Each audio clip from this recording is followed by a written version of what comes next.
Okay. All right. Well, welcome everybody. And this is edition number 2 of what Peter and I originally called German sessions, but I think we've renamed Lager sessions and we'll probably end up calling it something else later. But today, guys, we are going to have a little look at Pilsner Urquell or Plzeňský Prazdroj, whichever one you want to call it. So we have, I'm joined by 3 people. 3 of my favorite sexy people. So we've got Harry, hello, of BlueNoseBeerReviews. We've got Peter Shagger, Peter the Caresser,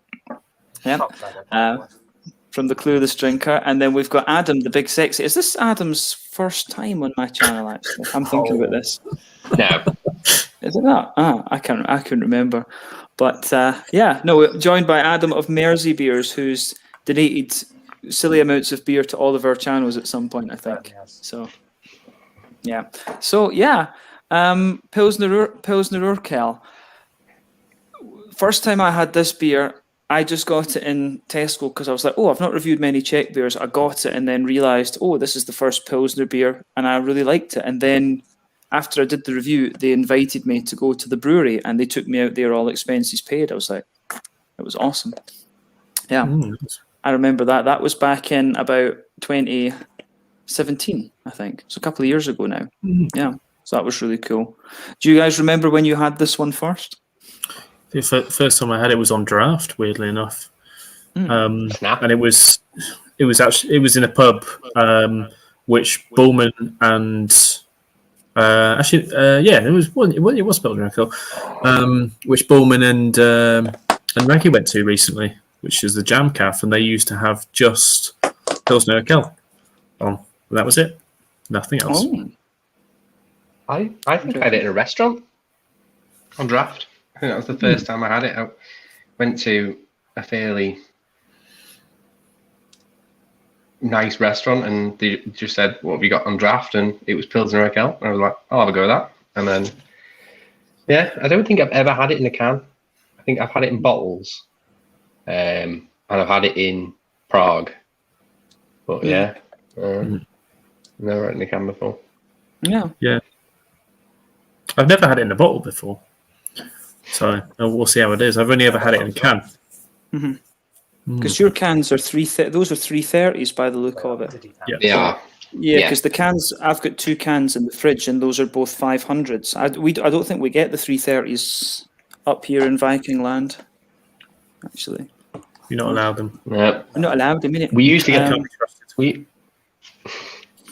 I've seen the 500 bottles, but just they weren't on sale when I tried to get them. Yeah, they're hard to find for some reason. I think I had, because I thought, Adam, you said there was a 660 in Tesco. I think I might have had the... Nearly fucking chucked it. No, I thought it was 500s. They just stacked them with the 660s, and because it's a slightly taller bottle, I assumed it was a 660. But when I checked online, it was a 500. Yeah, because I think it was a 500 bottle that I reviewed the first time I had this. Yeah, but yeah. Now, Peter, when was the first time you had it? I would not be able to say off the top of my head. It's probably just been one of those random supermarket purchases. It's one of these ones, I guess, you could, it's quite easily, when you look at it, it's one of these ones, I think, I'd seen it around a lot, and because I'd seen it so often, I just hadn't tried it. Then I tried it, and I was like, should have tried this beer a lot earlier. Yeah, I think so. But yeah, will we crack open the first one then and go for it? And so Harry and I are both on the bottle, and I think Harry's got a slightly different bottle from me. Yeah. Is it? Yeah, your one's a bit different. My one looks a little bit more retro than yours almost. The Foreign bottle. It's your foreign bottle, yeah. So this beer, Pilsen, Czech Republic, South Czech Republic. But it looks very nice. So I think I'll kind of do a little bit of comparison between bottle and can, and Adam and Peter are on the cans. So and I've also got my tankard that they gave me on this brewery tour that I was on. So it was nice. It's very nice. I have my brother's got a 330 tankard, and I was trying to steal it when I was there the other week watching the game. True Scouse. Wasn't. I know, Did he I wasn't catch allowed you? to leave. You did, yeah. But it looks like a glass tea mug. Ah, interesting.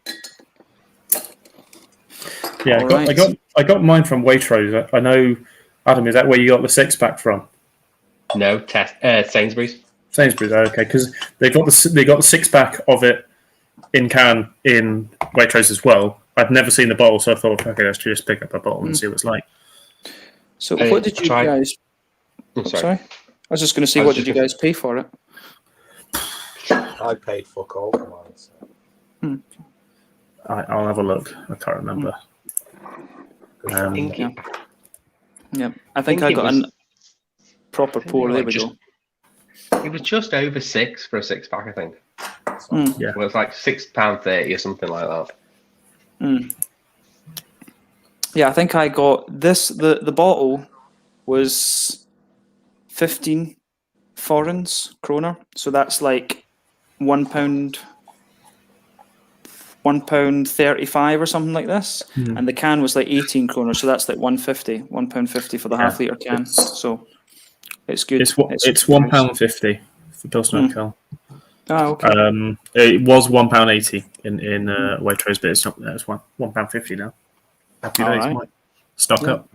Ideal. Will we do a wee aroma first before we Yep. stuck in? Yeah. So, yeah. I mean, I think this one's like, for me, the malt base. It's really distinctive. I mean, like really crispy, sort of McVitie's digestive biscuit sort of thing, but a little bit drier. It's got quite a dry. I forgot how dry this beer actually is in the malt base. Grassy, crisp, creamy. It is quite creamy. I mentioned that. Yeah, when you try the unfiltered version in the brewery's pub, that's even more bready. I mean, for me, the Czech lagers have always been more sort of like yeasty and bready than the German ones. I think this is maybe one of the exceptions. This is one of the crisper ones I think I've found in the Czech Republic actually. But yeah, 2 seconds. yeah.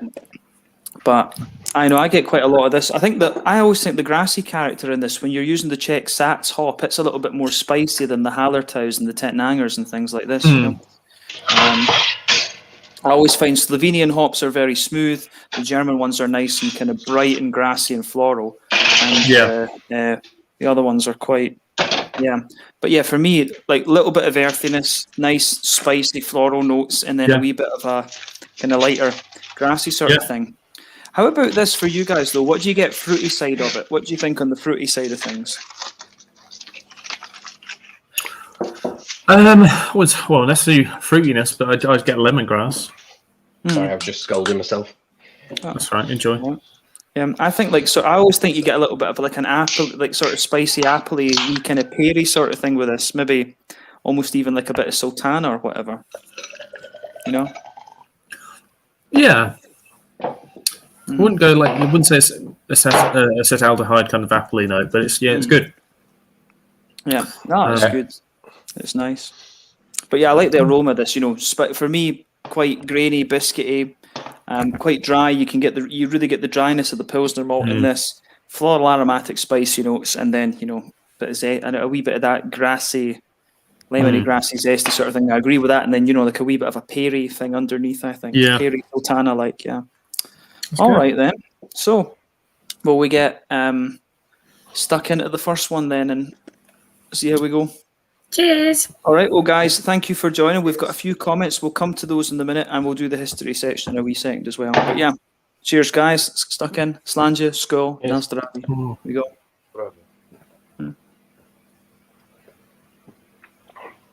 I got big grassy lemon definitely on the initial nose. Yeah, definitely.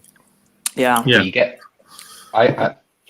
There is that cop. I still very lagers I struggle with, but I still get that coppery flavour. Well, there's an interesting thing about this. I remember when we were on the tour, it was like we had one of the head brewers was telling us that during the communist era they actually tried to replace the kettles with modern stainless steel ones, and the brewer fought them. He actually went to the Communist Party and said, no, don't do this because it will change the flavour of the beer, and they managed to do it. They managed to save the the copper kettles, if you like. So it's interesting you mentioned that. Yeah, it's actually a little bit on that story. If you read Pete Brown's Three Sheets to the Wind, and he did the tour to the Pilsner Urquell brewery, and they basically he writes about it in quite great detail in there about the communist era at Pilsner Urquell and about them fighting against it. Yeah, because there's a thing as well where the locals. It's one. I don't know if it was one of the brew kettles or if it was one of like the fermentation tanks or something, where they basically dug a big hole for this thing and hid it underground and then dug it back up again after the First World War. There's something like that. I remember them talking about too. Whereas hide it. Yeah, because the brewery. I think it might have been when the Italians came along or something like that. It was either because somebody invaded or they were trying to use the metal for the war effort or something like that. Mm-hmm. And the locals dug a hole for this thing and just hid it. Yeah. It's quite funny, but it's always nice to go back to beers like this. This is beautiful lager beer. This it is. It's very refined and masterfully brewed. Yeah, it's just got that right balance for me between, being dry. It's got that nice bit of dryness, sweetness, and then it's got the spicy hoppy character and stuff in it as well. But I like the grain character in this. Which you get a lot from Czech Pilsners. Yeah. I don't know, it's just really satisfying. Yeah. I'd love to just go down and, live in Prague for like a year or something like that. And then just, try loads of different Czech lagers and get properly familiar with them. I mean, at the moment, I'm doing that little mini series of Vienna lagers from the little tiny microbreweries in Vienna. And it's really interesting just to see the little nuances and the styles and things, because Vienna lagers are nearly to get an Austrian brewed Vienna lager. I know in Scotland it's impossible. Here it's impossible. I'm guessing in England it's impossible as well. Yeah. I've seen some. I can't remember where they actually rocked up. It might have been Beers of Europe actually when I looked the other day. I did see some Austrian lagers come in, but like only like 4 or something like that. Yeah, not many at all. Yeah, because even the ones that Hans sent me up from Vienna are quite. It's a big brewery, but I've never seen that. Even down in Germany or in Czech when I was there. So maybe they were only domestic market. I don't know. But yeah, we'll just rattle through the comments quickly then. So this was my message to everyone. Adam's computer is being foreign. A few minutes. Still being foreign over there. Yep. Craig's saying cheers. Rory was saying, where did y'all get it? I think you can get it in Tesco. Yeah, I got mine in Systembolaget, but originally I got it in Tesco. Yeah, first time. Yeah, I think we. Waitrose funny. Yeah. This is good evening. This is Dave Goathead's brother from Raggy's channel. Oh, nice to have you. Yeah. I wonder how many times I've asked Goathead for a bum. Big cheers to James Warfloyd. Yeah, I've seen his comments a few times. He's like, Urquell is a damn classic. Absolutely. We've got the legendary Danny.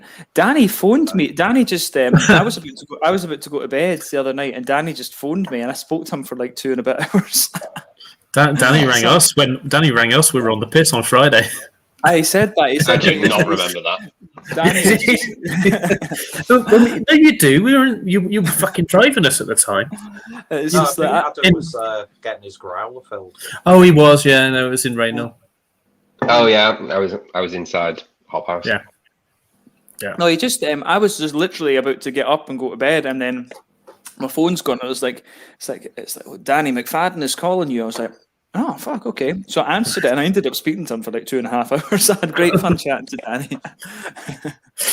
He wants a bum. Yeah, he does. I like that. I'm looking forward. Danny and I are going to do some filming together in Glasgow and Edinburgh and stuff like this. So that's going to be really fun. We're thinking to do like get a couple of the classic Scottish beers, like Williams Brothers Freyich and things like this, and do this type of review. Yeah, get Tartan Best. Or get we need to get the McEwen's Champion. Yeah. McEwen's Champion, and the whiskey version as well, which is now called Headspace, I think, isn't it? Yeah, I've not seen that. Alcoholic. So. Yeah, I've not seen that. But yeah, I had great fun 7 talking point. to Danny the other night. Oh, No, it's the whiskey version's like lower ABV. Yeah, don't Which is no sense. ridiculous. I know, it's stupid. Yeah. But we've got Thomas is saying 3 headphones and some being lame. So it's Peter. I'm being by tonight, so It's you being by, okay. But I went James saying through. much I'm love. trying to get on. Sorry. Oh yeah, you had a night. No, go for it. It's fine. I was going through, trying to get on. Went through 3 sets of headphones. I went back to the original pair in the end. you all. That's it. It's the big, as we always say, Adam, the bigger the better. Big butt You've slut. got to play the field. Play the field, absolutely. Be a shagger. There you go. But James, much love to you. Big fan for like 5-6 years. Never really commented. I've seen a couple. You comment on the live streams normally, don't you? But not really on the regular videos. But yeah, it's good. It's good. I'm drinking a Finn unfiltered Hellas. Yeah, I reviewed that the other day. That's a very nice. Yeah, that's one that I'm going to get for you, Peter. Is the Finn unfiltered Hellas? You're going to get that, and you're also going to get Helios Skånsk Lager. It's beautiful. Peter's going to get Peter. You're just going to get like bombarded with lagers in your beers. Bombarded. Bombarded, yeah, bombarded. Bombarded with headphones. I'll follow all these fellas. Only heard about Peter previously. That's because everybody knows Peter. Don't follow me. Oh, son. Unfollow me. I'm a cool classic beer tuber. It's a waste of time. Yeah. Just make sure, but just make sure you dislike everybody, and you better dislike my videos as well. So all of you who are all of you who are watching, fuck you all. Unsubscribe and dislike everything. You're Just all fuck all. adopted, so fuck off. You're all of you who are watching this stream. I hate all of you. Dislike this video. Unsubscribe. Subscribe to Bullman's beer reviews. Subscribe to the Beer Hooligan.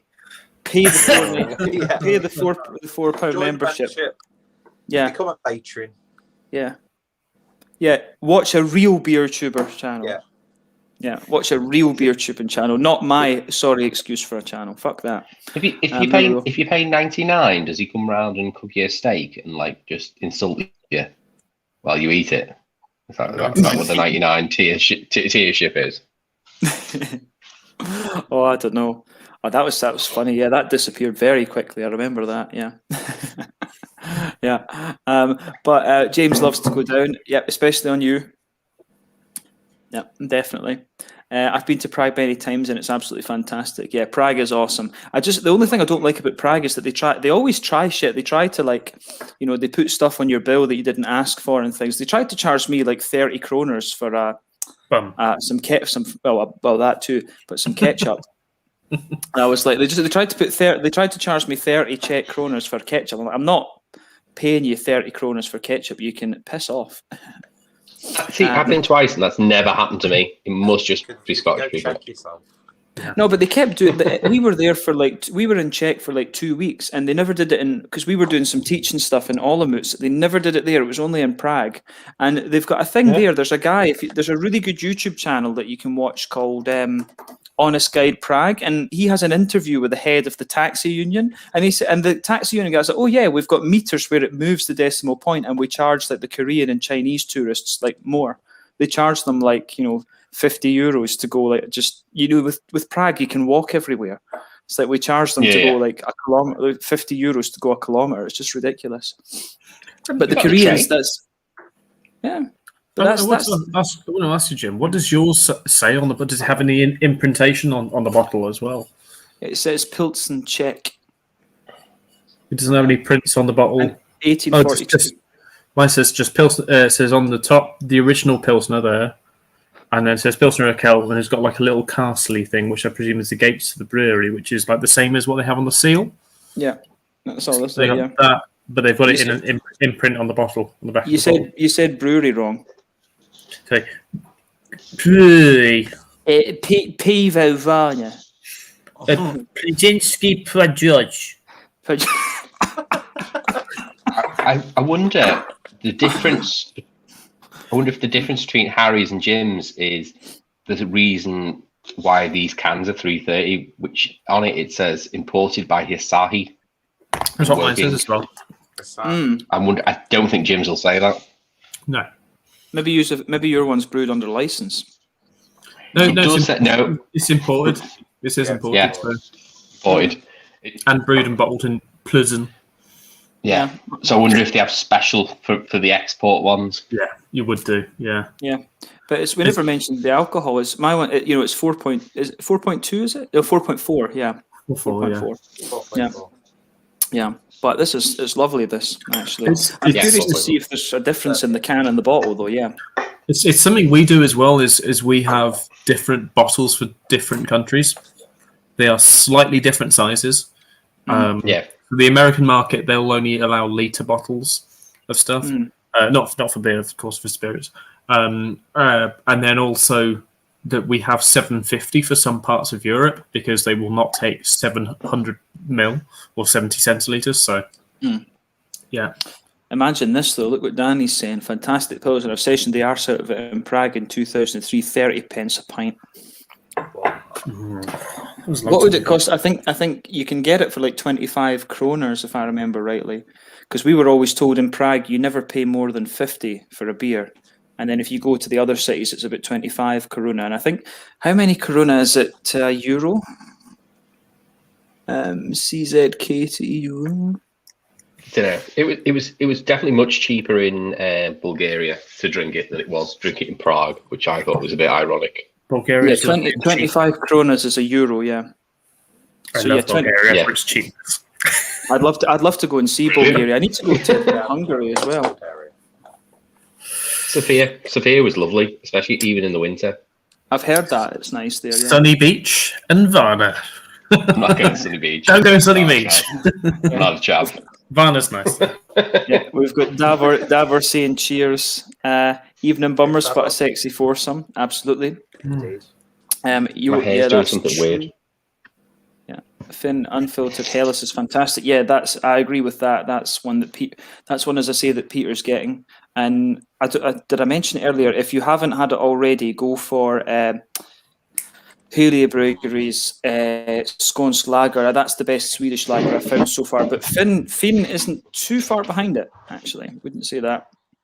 Has Harry's non-drinking ended already?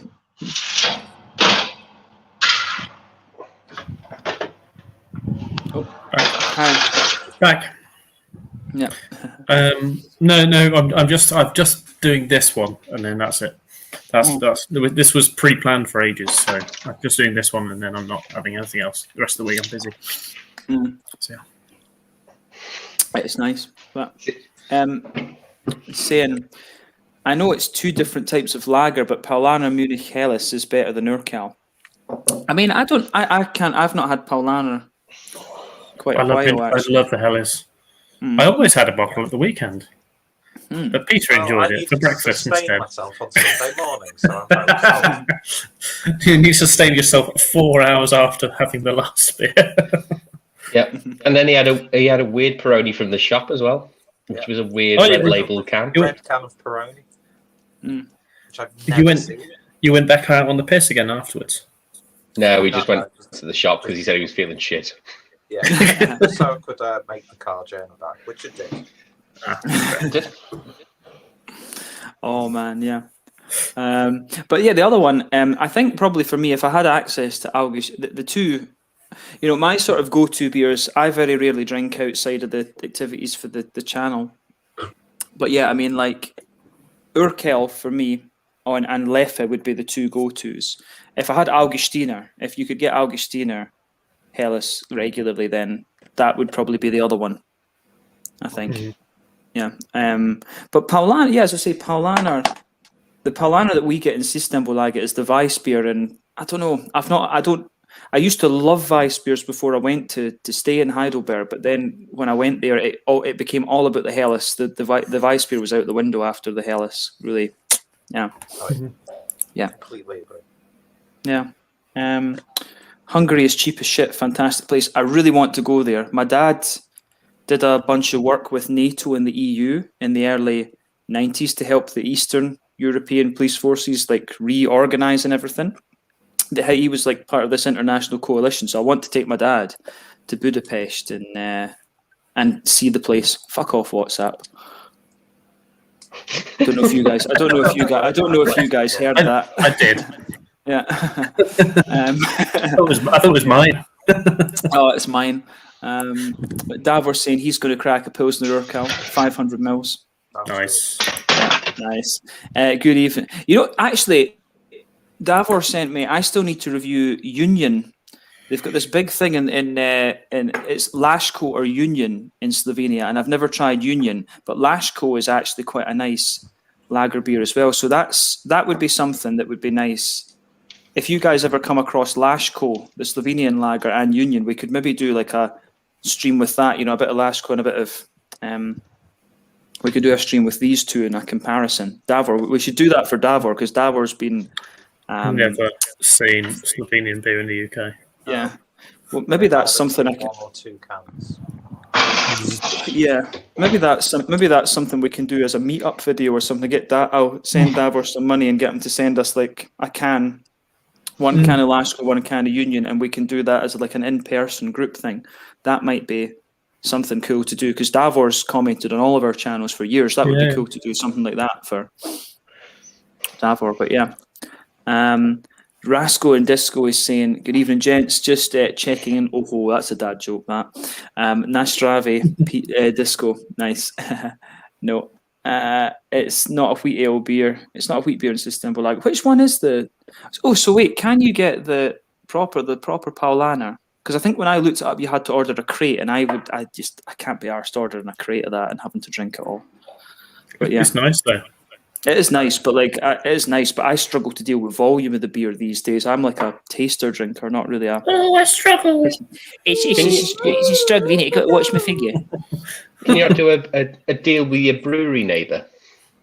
My brewery neighbour. Yeah. I could. Yeah. I could maybe, but yeah, no. It's just I'm trying to I'm trying to whittle through my supply at the moment. So yeah, trying to rattle that out. But you can get that as well. But you can get the Paulaner Lager. I'll need to look at that then, because maybe that's one for the next lager session. Then we can do that. Yep. Yeah. But it's only a dad joke when it becomes apparent. Yeah. There we go. Yeah. Yeah. But this is lovely stuff, eh?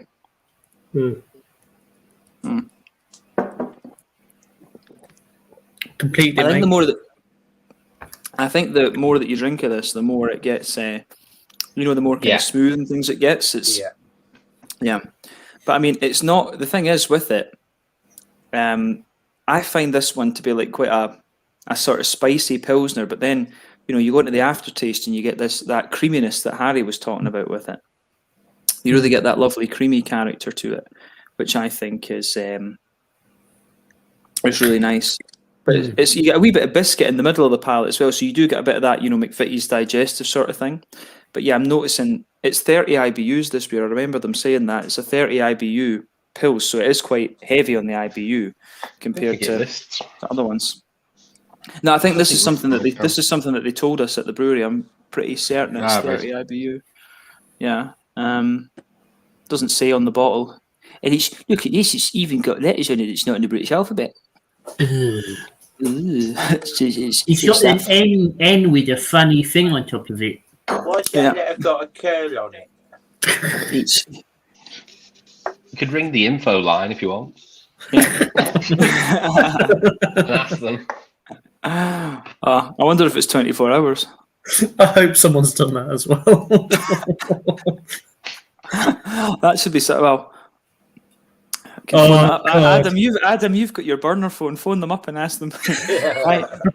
You've got your burner phone. It's an online phone. I can try it, but it's on this phone. Phone up there. Why is your beer got letters that isn't in the British alphabet?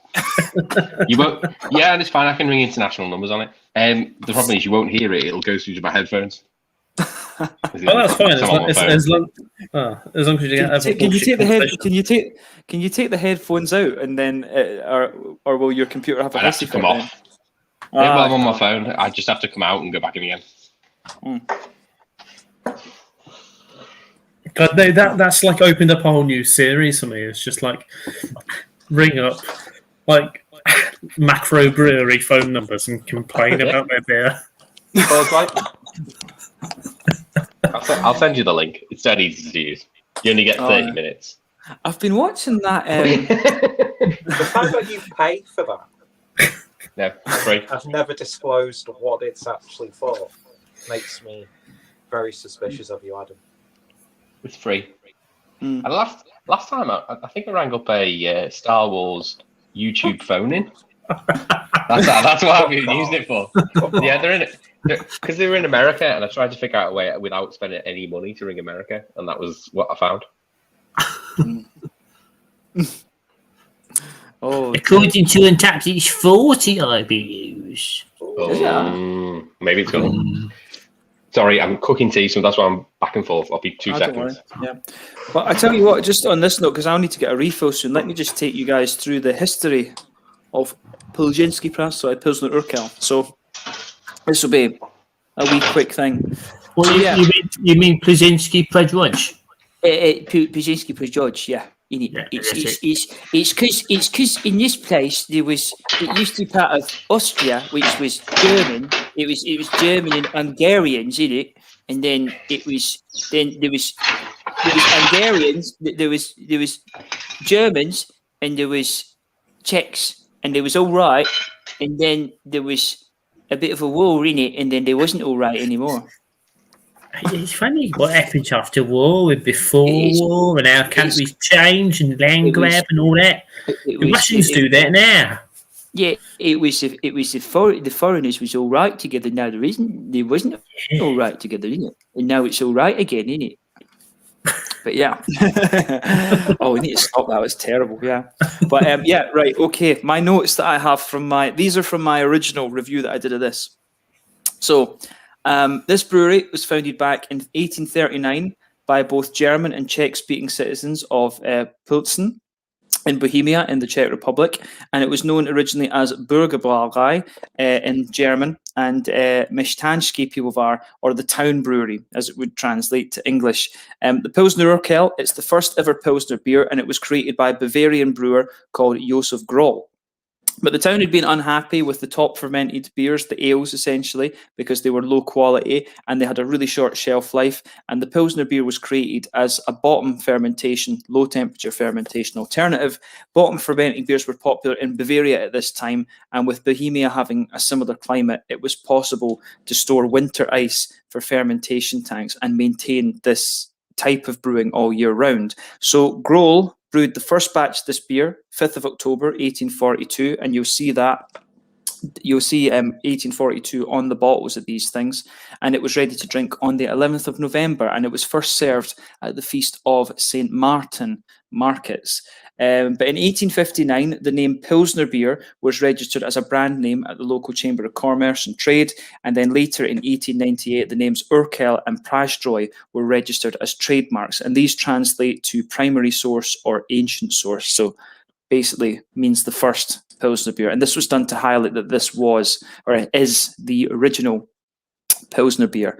But from 1925, a number of the Pilsen breweries began to merge, and then in 1932, the final two in the city, which was the Miesztański Piwovar and the Plzeňskie Prazdroj, who were the producers of the Gambrinus beers, they merged together, because you can still get Gambrinus quite widely throughout the Czech Republic these days. Probably Urquell and Gambrinus are the biggest producers of beer, or the biggest brands that you'll see when you go down to Czech. But these breweries were then merged and nationalised under the name Plzeňský Pivovar in 1946 when the communists came into power, and then the national company Plzeňský Pivovar was created in 1964. This held the rights to the trademarks and dealt with exports, and with the fall of communism in 1989, the company was restructured and it became a joint stock company in 1992, and the name Plzeňský Prazdroj was first used in 1994. And in 1999, they became part of SAB Miller, and then in 2017, they became part of Asahi from Japan, which they are still part of today. So yeah, there is your brief history of the video, guys, and I've seen we've put Harry off with that, so there we go. Harry's gone, Adam's cooking. And you're just listening intently. I'm soaking it all in, my friend. Yeah. Oh, it's good. That's my... Sorry. No, it's good. Wireless headphones, so I'm listening. No, it's all good. I was just joking that I'm boring everybody, which I probably am, but fuck it, I don't care. Fuck him.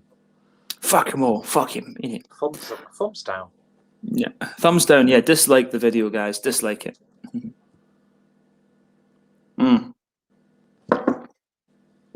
How many cans have you got of this, though, Peter? Well, that's it. I've actually just finished my supply of Pilsner Urquell, so I'm out. Oh. But been a lovely. I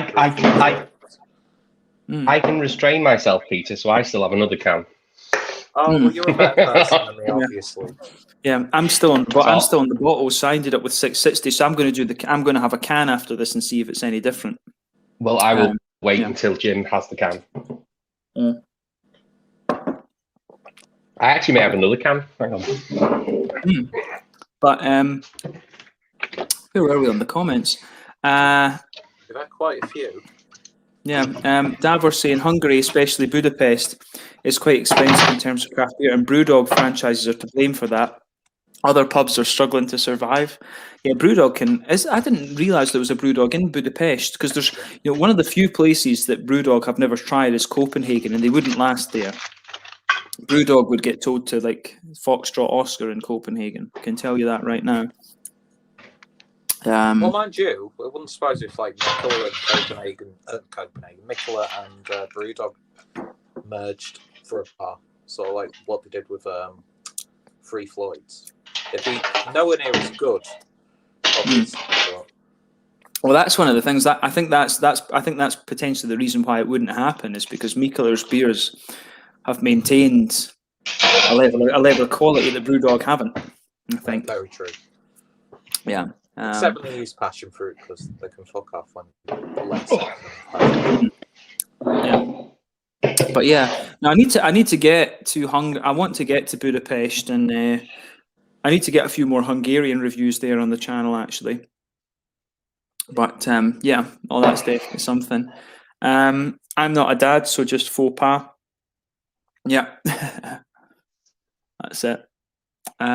One thing I'm actually thinking as well is, when I spend a little bit of time in Japan later on in the year, it'll be morning when you guys are doing the streams and stuff, so I can join you in the morning. I can just go around to because in Japan you can go to the Konbini 24 hours, so I could just get a couple of Asahis and join you in the morning for the stream. I can just be like, yeah. Be drunk all day. Yeah, well, that'll be it. That'll be it. But sorry for the lame question. There's no such thing as a lame question. But what is your favourite beer style? You guys can go for that, because I'll be refilling soon. You can go first. I think Harry discovered what my favourite beer was at the weekend, which is brown ale. I love American brown ales. Also known as a 40-odd-year-old ale.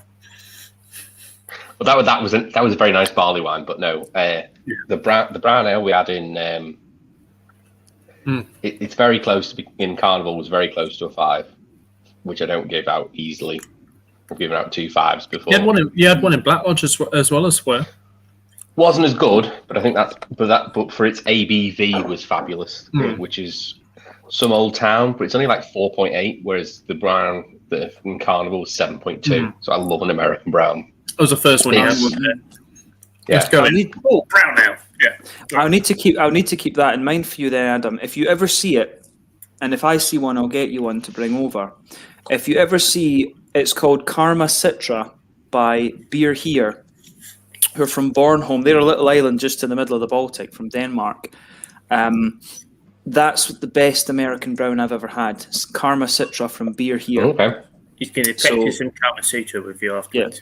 After you have had the beer, it's a lubricant, yeah. If I see that, I'll try and remember, because I know that you like Schwarz beers and things as well. Yeah, mainly for me, American browns and I love American reds as well. I just like that big sweet malty hit. I had a beautiful. I love the Imperial reds and stuff like this as well. Oh yeah, I remember being in Auckland, in New Zealand, and having a beer from 8 Wired, and it was an Imperial. It's like 11-12%, and they gave us a full pint of this thing, and it was beautiful. It was an Imperial Red First Blood from 8 Wired, and I've never seen it again, but that was a beautiful, beautiful beer. On tap as well, it just had that nice oiliness to it. Love it. Yeah, I need to go down to Wellington. I really want to go down to Auckland and Wellington and do some out and about filming there. Just spend like a week or whatever and do that. That's something definitely need to do. But yeah, No, I think I'd probably go down the similar sort of line as Adam. It's a style I don't see very often, but like a rye pale ale or red rye, something like that. That's my sort of thing, nice and spicy and peppery, and yeah, it's good. Albino Squid Assassin from Brewdog, isn't it? Oh, yes, that's the best one. So red rye IPAs for you, Harry, or any others that are your favourite styles? I do enjoy. Well, obviously, I love pale ales because that's just an everyday sort of thing. But that's why I'd go for something like a red IPA or like a rye IPA or something like that. And I wish we saw more of, but we just don't. Or lagers. Dragon Lager's probably my least favorite. I would always choose a wheat beer over a lager. For me, like I said, before I went to Germany, I used to love wheat beers. It was the Weihenstephaner that got me into that, because I tried all the different Weihenstephan ones. But then I went to Germany, and then the local breweries in Heidelberg, they did Helles, and I was like, oof, no, Helles, that blew the Weiss beers away from me. So now I can only do. I used to be able to drink 2 or 3 Weiss beers in a row, but now I struggle to handle one. Yeah, I can just do one. They're really heavy. Yeah, they are. Yeah, and I never used to realize that before, but now that into the Helles and the Pilsners and stuff, absolutely, yeah. I think for me, I like if I had to pick, I like quite a few different things. But I think for me, I like the kind of brown sugary malty beers. Obviously, I love a good Scotch ale. One of my favourite beers probably is Old Parochial from Tempest. That's probably one of my favourite beers. And then of course you've got the more traditional Scotch ales, if you like, from Tracker House. I love Tracker House ones. Yeah, those are beautiful. But I like, obviously I love Doppelbocks as well and quadruples. I love these, these kind of. I think I'd syrupy side. Yeah, Doppelbocks. Yeah, I mean, obviously, those are three kind of distinct styles in a sense. So, but for me, they're quite similar. The quadruples, the strong ale. Oh, I never thought of that. Yeah, English strong ale. Yeah, but yeah, for me, it's the kind of more brown, sugary leaning beers. I do like a Dunkel as well, obviously. But yeah, Doppelbocks, quads, and Scotch ales, and probably just because of native bias, I guess. Oh, beer racism. It would be I'd probably pick. I'd probably pick the Scotch ales, because I like if you can put a bit of peat in a Scotch ale, just a little bit, like they do with Old Parochial, then yeah. But obviously I've got a big soft spot for the Schlenker La Eiche as well. Schlenker La Eiche is I think my favourite curl beer is the Fasten beer. That's good. I like the Urbach as well. I do like the Urbach. We still need to. That's the thing, Peter. You and I still have those Schlenkerlas in the house at home, because we need to. Do a smoke fest. What we should do is actually we should see if we can get one of each, and then see how that descends, and then just do a stream and just get worse. Yeah. We should organise a smoked beer festival. Oh God. You mean like Torrenside do every year? Yeah, smoked beer, smoked beers, smoked beans. I think what we actually need is a meat ale festival. Meat ale festival. Oh yeah, meat ale. Yeah. Get on brewing a black pudding mild, please, Harry. It's completely random, but I actually had I I think I've told you guys about this before, but Malmö Brewing Company, they they had a festival where it was, they've had a few of these things. They've had a Russian beer festival, they've had a French one, a Portuguese one, and so on. But the French one, there was one of the breweries turned up with a Rauch IPA, and it worked. I can't remember what brewery it was, but it was the only time I've ever asked a brewery to send me a bottle of beer. I just asked the brewer guy, I was like, look, really sorry just to ask you straight out, but do you have bottles of this? Could you send me one of these to do a video of? And he was like, oh no, it's we sold those out a while ago. This is like one of the last casks that we have of this. So I was gutted with that, because a Rauch IPA, it's one of these weird things that it just works. It's like coffee IPAs. Oh yeah, they just work. IPA. Coffee IPAs, like that one. There was that one from Stone and Modern Times. I don't know if you guys got that, but then there was the one that Overtone did as well, the Rwandan coffee IPA. That was nice. Beautiful. Siren did loads a couple of years ago when they were still in bottles, and they did the barista series, and they basically just launched loads of different beers, different styles, some pale ale, some IPAs, mainly stouts and porters, but then they did like quite a few coffee IPAs. And I think in fact what they did was they did like one base IPA, and then they blended loads of different types of coffee into them, and so then they had like quite a few different beers by the end of it. And that whole series was really good. I mean, let me throw something else random out there as well, that's just come into mind, and I think it was because a review that I saw Rob did the other day from that. It was one of those new breweries that I was asking you about earlier before we came on, Harry. Rice lagers. Yes, Untappd. The beer just set his beard on fire. Yeah, but someone knows. Sorry. What was more funny is lighter, which I gave him.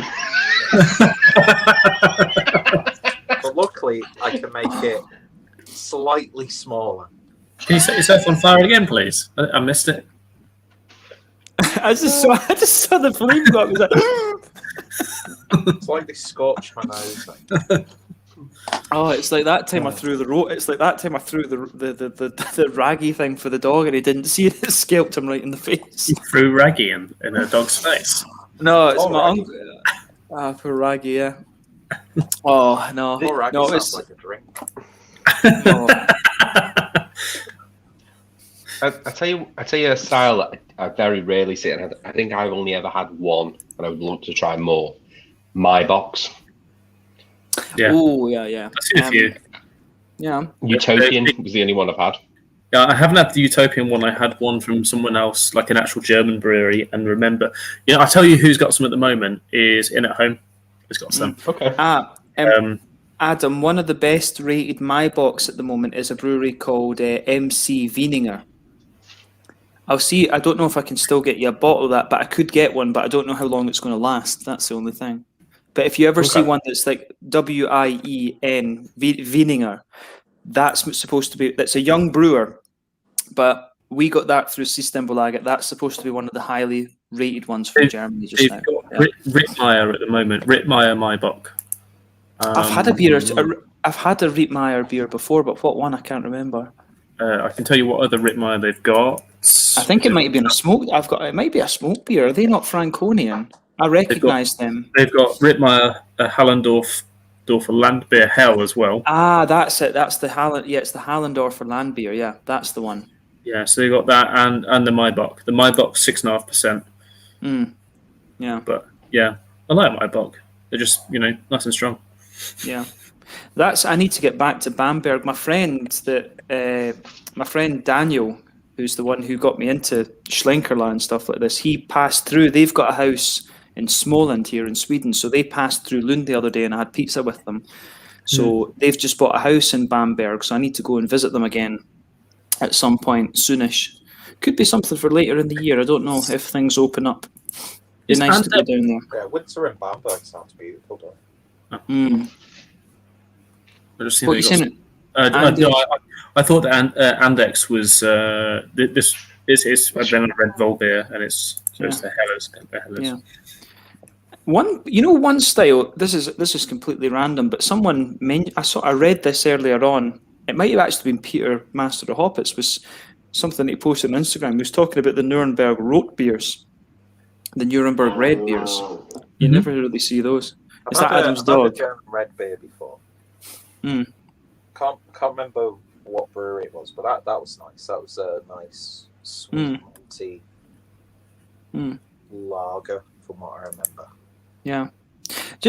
I'm actually just going to get my can to refill, but Peter, you've not really answered this question. Your favourite styles? Doppelbock, probably for me quintessential. Good German style Helles. East Coast Triple IPA. Rauchbeers. And I do like a good English strong ale. The fact you said East Coast Triple IPA, go to Liverpool, go to Head of Steam, and try the mess West of a Coast, beer. that one. Oh, is it West Allegedly. Coast? Oh, okay, fine. No, It was a mess, the Magic Roll one. Sorry, I was getting confused between East Coast and West Coast. I'm tired. It's been a long day. See, I remember that the beers that you sent me, Adam, was Black Lodge. I remember they were like quite farmhousey type. I found those to be quite like farmhousey and grainy, and I thought it really worked with the higher alcohol. But the lower alcohol ones, I wasn't a great fan of, because it was like the lower alcohol ones. I think the fact that the higher alcohol ones had a bit more wheat in them and gave them a bit more bite, I thought that really worked. But then the lower alcohol ones just didn't have that. I remember. With the Black Lodge. Black Lodge do a varied styles. I think we had like a black IPA, a brown ale, they just do everything. So it just sometimes when they do an IPA, I don't think it's ever like solidly West or East Coast. But yeah, sometimes I think they get carried away with the oats. Yeah. I really enjoyed the Black Lodge we had at the weekend, because I've never really got massively into them because their artwork isn't massively inspiring, I think. So it makes them all look quite samely, and the fact that there was loads there at the outpost, and we were sitting there, and we could just look at them and annoy the bartenders by going up to the bar and With the mask on. With the mask on, and then drink like all the Becks, which was definitely which is not Becks. It was not Becks. It was hazy. There was no way Becks. I reckon that was Goose Island. Why they lie about it though? I don't understand. Because sometimes you might not be able to say who it is if it's a house ale that's brewed for them. Yeah, but why sell it then if you can't be transparent? Sure, that's because you get people going. Yeah. You get people going in saying, "I want a lager." Yeah. They should just do Baltic lager from. To me, that's a trading standards breach. But... yeah. Just while we're on it, I'm just about. Just about to change on to this half-litre of the Pilsner Urquell now, the can. I actually think this smells a bit different. I think it smells a wee bit different. It doesn't smell quite as spicy as it did before. It smells a little bit more grassy this time. But yeah, don't you have? Does it say when this was canned? Oh, there we go. We'll do can versus can date. Yeah, it's 17th of... the date I've got on the bottom of the can is the 17th of the 8th, 21, but that might be the best before date. That might be, yeah. Well, this one is the 7th of the 3rd, 2022. So I don't know how long this would have been sitting for. This is one of the things you have to watch with Systembolaget. Sometimes they use the best before dates because they just don't know beer as well as others. But yeah, this smells more grassy than spicy now. But yeah, I like this comment as well. And the funniest thing about Systembolaget in Sweden is that Staropram in this market is a fancy beer. Yeah, the thing is, you find Staropram and you get this in a lot of restaurants and stuff. It's like, oh, this is the fancy beer. Have this one. And it's like, yeah, Staropram. I don't think Staropram is as good as this. No, I think I Staropram think it's a was like slightly different take on the style, though. To me, it's more like a Vienna lager. Staropram. Yeah. Has he got the colour? He hasn't really got the colour there, has it? I've not had Staropram for a long time, but Because I had a pint of that a few weeks ago, and it was It had that sort of Vienna lager, browny, reddy hue to it. It was definitely a lot darker than the Pilsner Urquell that we had. No. Definitely not a dodgy, well, ill-kept keg. Oh, yeah, Warfield is agreeing with what I said earlier, by the way, Adam. Karma Citra, good, and beer here is underrated, yeah. My can of Pilsner Urquell is slightly buttery and quite firm in the bitterness. Yeah, mine's giving me a little bit more buttery bitterness. This is definitely, it doesn't feel quite as fresh as the bottle, right enough. So, I don't know. That's the thing is. So maybe I think we'll see what the next can's like if we make it that long. But yeah, this feels a little bit more kind of. I suspect although it was from the same crate, if you like. So it's maybe just this one's maybe slightly older than the bottle is. I don't know. What? How's the glasshouse, Peter? It's very nice. What is it? Is it a That's lager or? It's live and direct pale ale. Idaho 7 Citra and Simcoe. Ooh, I love Idaho 7. Yeah. Yeah. Sextail. Sexy. Harry admitted he loves Simcoe now. Yeah, I do now. I think it was Glasshouse who actually turned me onto it because of the Bum the Acres one. Because when I had Bum the Acres, it is Bum the Acres, not Bump the Acres, by the way. It's definitely Bum the Acres. When I had that mega fresh, like it had been canned the day before, that was so good.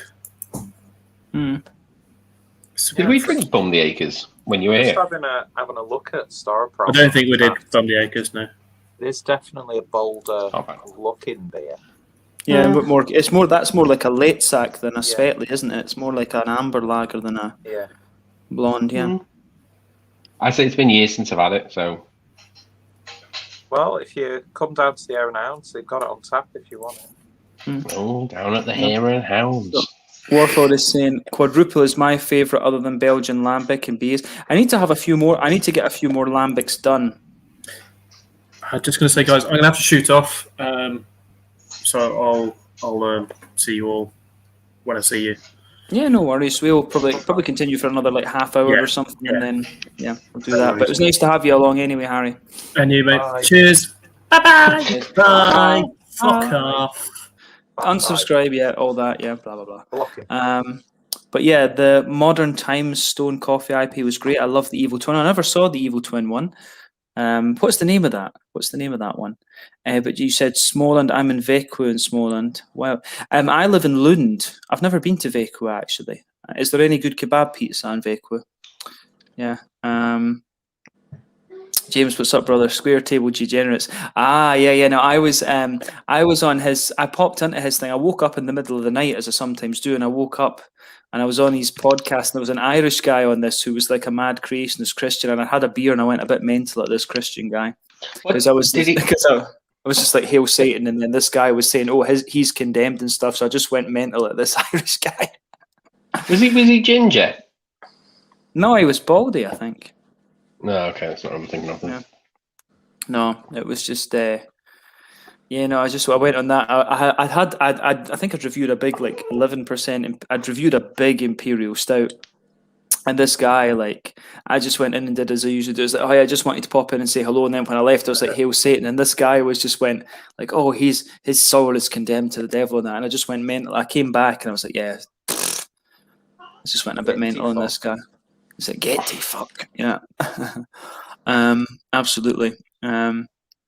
Oh man, I don't like the creationists.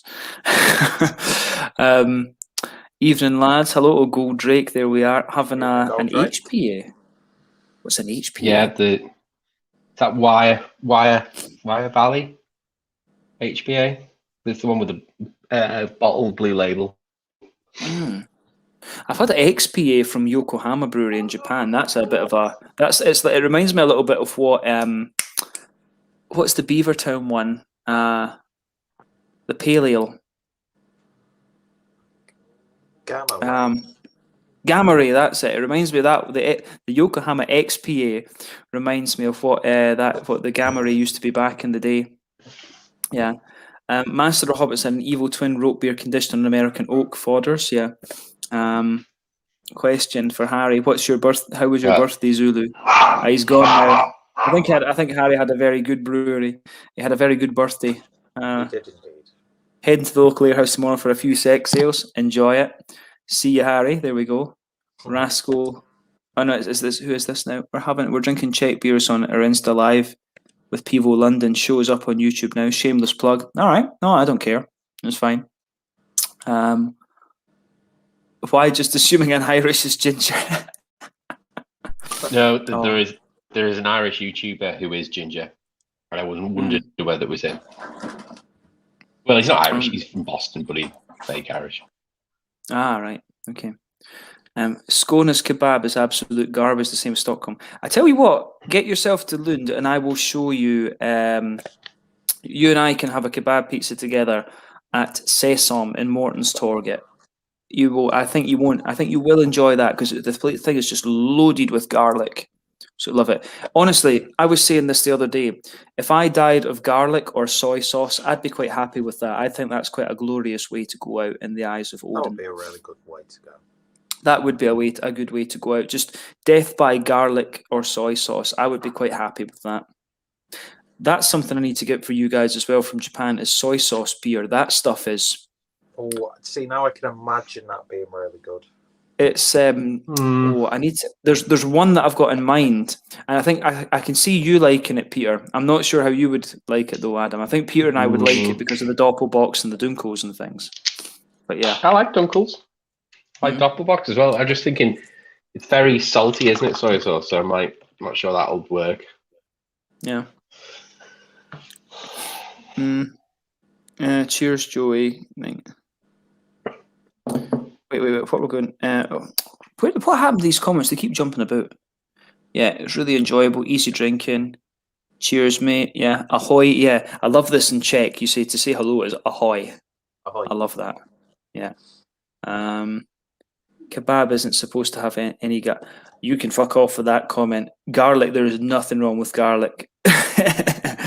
Yeah. Anything you can... This is like saying the earth is like 2,000, 4,000 years old. If you say that kebab and garlic don't go together, you're just not right. There's just something broken in your soul. I'm gonna add my 2 cents. What sauce would you have on your kebab that didn't have garlic in? In Sweden, we have this it's like a mayonnaise thing, but it's just laced with garlic.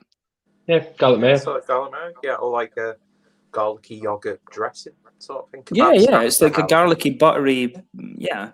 Yeah. So if you don't mind me asking, where about in Sweden do you live? Lund? You're going to Malmö. Well, if you're in Malmö, I can, depending on when you're going to be here, because I'm going to be moving around a little bit over the next wee while. If you get here before maybe November or so, then I will definitely be around. But Malmö is about 10 minutes on the train for me. So let me know. And yeah, I can show you around Copenhagen and stuff. So yeah, drop me a message through. You dropped me a message through Instagram, I think, if I remember rightly. But yeah, absolutely. Real kebab isn't made with garlic sauce. Again, I'm sorry, but you're just wrong. You're just wrong. No, you're just wrong. You're not telling the Swedish person how to be Swedish, are you? Well, it's not even. It's kebab pizza is one of Sweden's best inventions. You know, it's one of the weird things that if you actually look through Swedish inventions, it's like ball bearings, paper clips, and kebab pizza. Nokia must have invented something. They're Swedish. Who? Nokia? They're not Swedish? They're Finnish, I think. Oh, okay. But you can't beat a lot of garlic. Yeah, no, that's it. Garlic, as I say, garlic is the way. If you're going to die of something, then I would actually say garlic is more important to food than onions. Well, it's like, you know, in Swedish they call it vitlök, which is like white onion, which it essentially is. You know, it's like I think it's the same family, isn't it? Yeah. So, cheers, Craig. I love garlic, but real immigrant kebab is not supposed to have garlic. Immigrant. See, now I'm really intrigued. I'm open to it. I mean, I like the thing I've found over here that's a bit weird. I've had some shawarma recently, and it was really dark. It was like a really dark, weird thing. But I was like, that's not what I remember the shawarma being like in Dubai. But I like chicken shawarma. Chicken shawarma is very nice. There's, yeah, garlic mayo for the win, disco. I'm eating breaded garlic mushrooms as we speak. I don't like mushrooms. Mushrooms can fuck off, but I like garlic. Yeah. Oh, I love mushrooms. Defo up for a meet, mate. I'm going there in December 2022. That might be possible. I mean, I'm going to bring the little guy over I'm going to bring the little guy over to Europe, I think, for next Christmas. So that might be possible. Keep me posted on your dates. Please let me get you a real kebab. You haven't tried real kebab. As long as it's not got vegetables, I'm not game for that. I hate vegetables. Kebab should be like halloumi. It should be, if you're having like a roulette, you know, like these, we have these pita bread things, you roll it up. For me, it's garlic sauce, the kebab meat, be it chicken, sheep, or whatever, falafel, and then halloumi, and then roll it up. That's probably one of the biggest things I miss about Germany is obviously because of the Turkish population, and we're going all over the world with this kebab discussion. But because I can't stand having a salad on a kebab. It doesn't offer anything. And the great thing about a lot of kebab places in Germany is they will just happily replace the salad with extra kebab. Yeah, no, I say that. I don't like it. I'd have sauerkraut and kebab. I mean, sauerkraut's good. Sauerkraut's nice. I never took to sauerkraut, I have to admit. I would be That's the one thing we should have tried when you came to Regensburg. We should have gone to that. I think it's like they call it like one of the like oldest Wurst houses, right next to the river, where you just get little bun, sausage, sauerkraut. Beautiful. I'd love to go back to Regensburg with you, Peter, and film in that brewery that we went to. No. Yeah, I'd love to do that. Yeah, that was good. Because the Spital brewery that I actually got to go around with her brewery, just an experience in itself. Having the Spital Helles straight from the fermenter, tasted infinite. I mean, the Spital Helles is beautiful anyway, but to have it straight from the fermenter was just another level. And I've never understood why. There's got to be a way they can package beer like that to be drank pretty much straight away and instantly.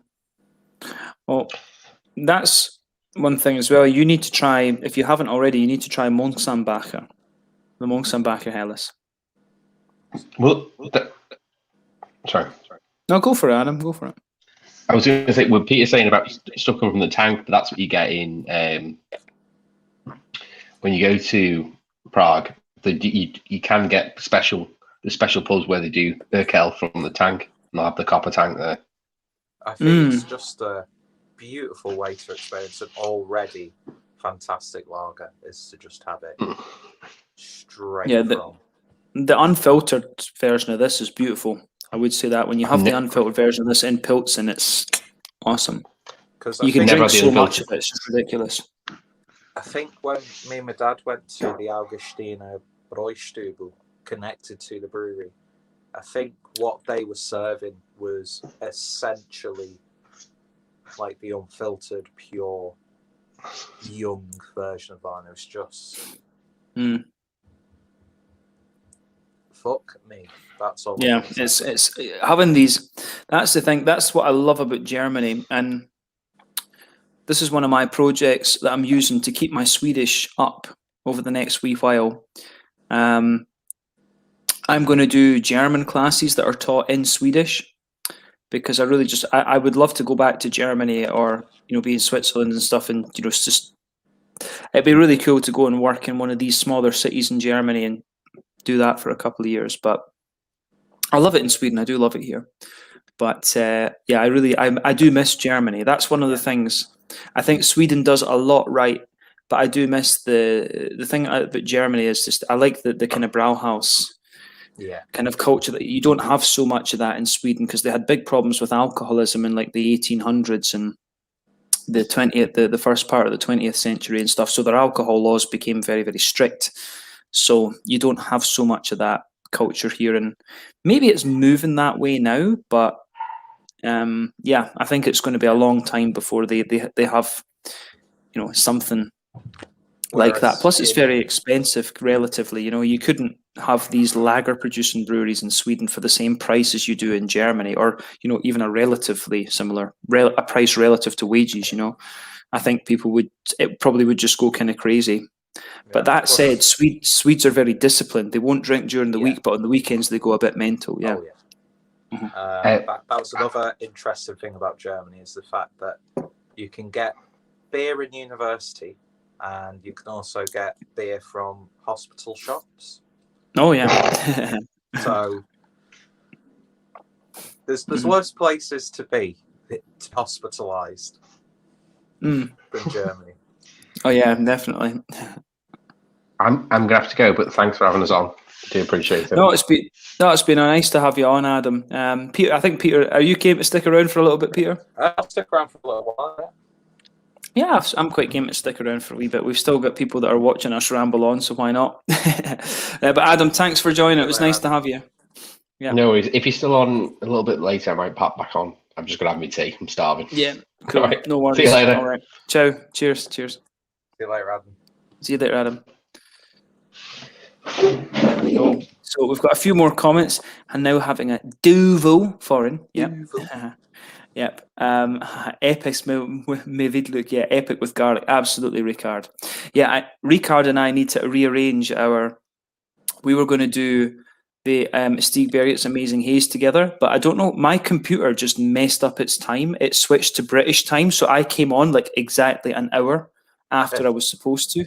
I like literally, I like messaged him. I sent him the link, and I was just like, and he's like, he messaged me. He's like, I'm already on the way to the thing. I was like, I was waiting for an hour. I was like, oh no, I was furious at myself for that. So yeah, Ricard, I said to him at the time, look, I'm really sorry. I have no idea what happened there, but my phone and my computer both switched to British time. So like I came on literally an hour late, like bang on an hour late.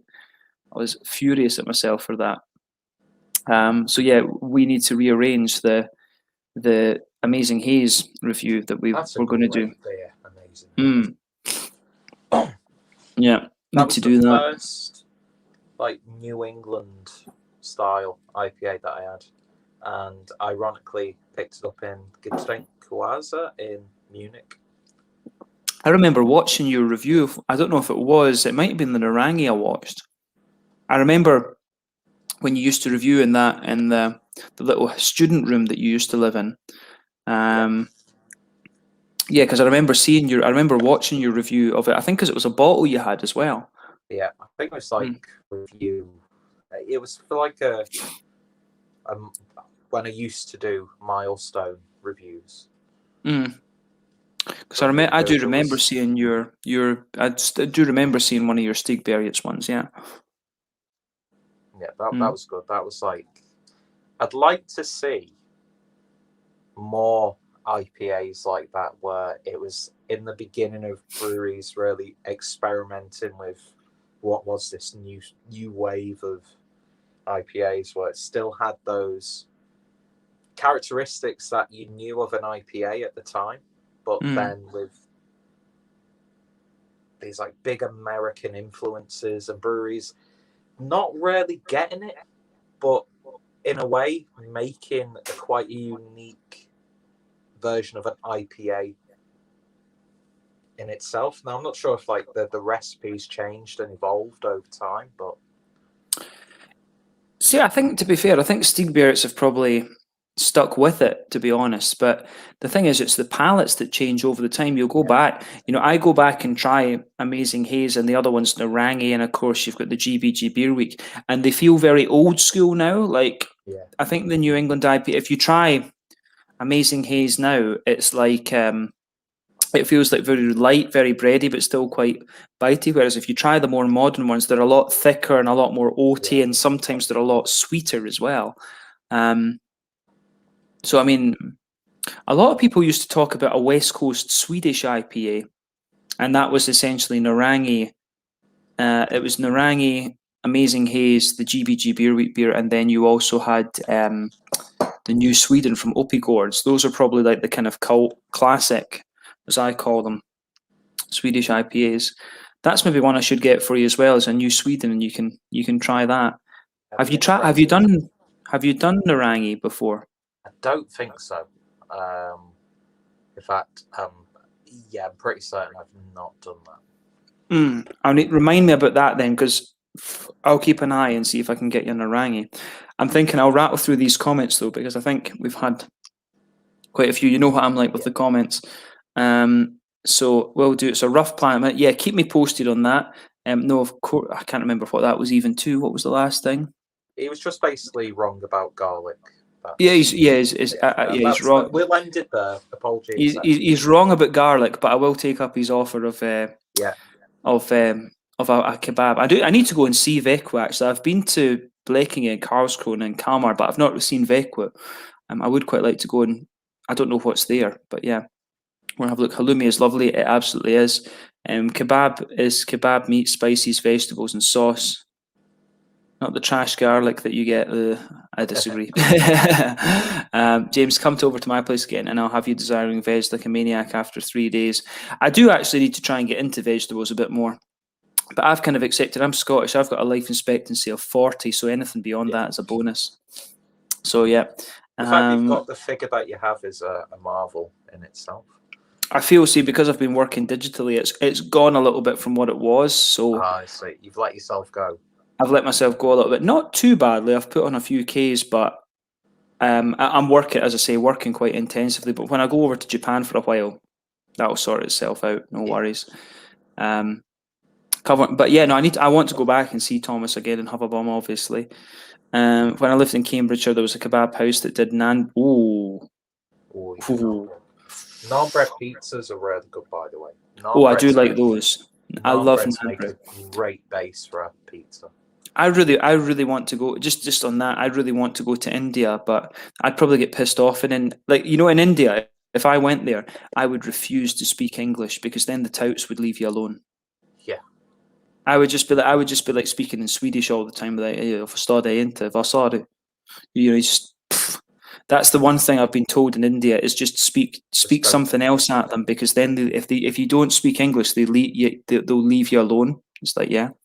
So just look, yeah. So I just use a little bit of the you can do that. I maybe do the German or the Swedish. I'll just do that instead of speaking English.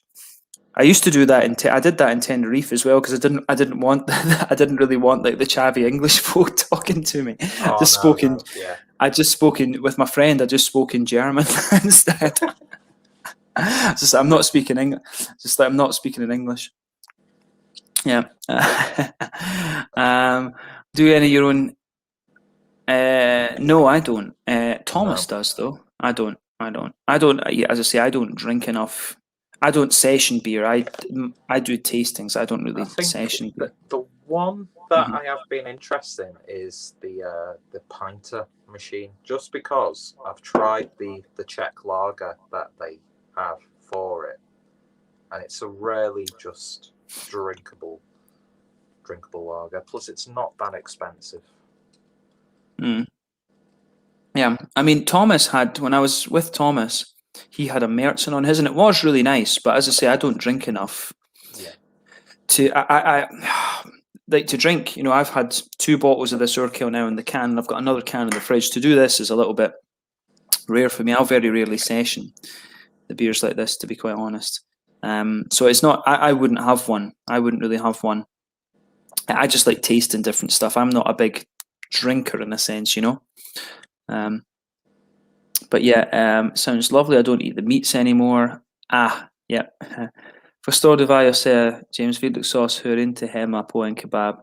Det ska vara kebabsås. So I do understand what you're saying. Vitlökssås should not find its home on a kebab. Jag håller med helt inte. completely disagree, but it should be kebab sauce.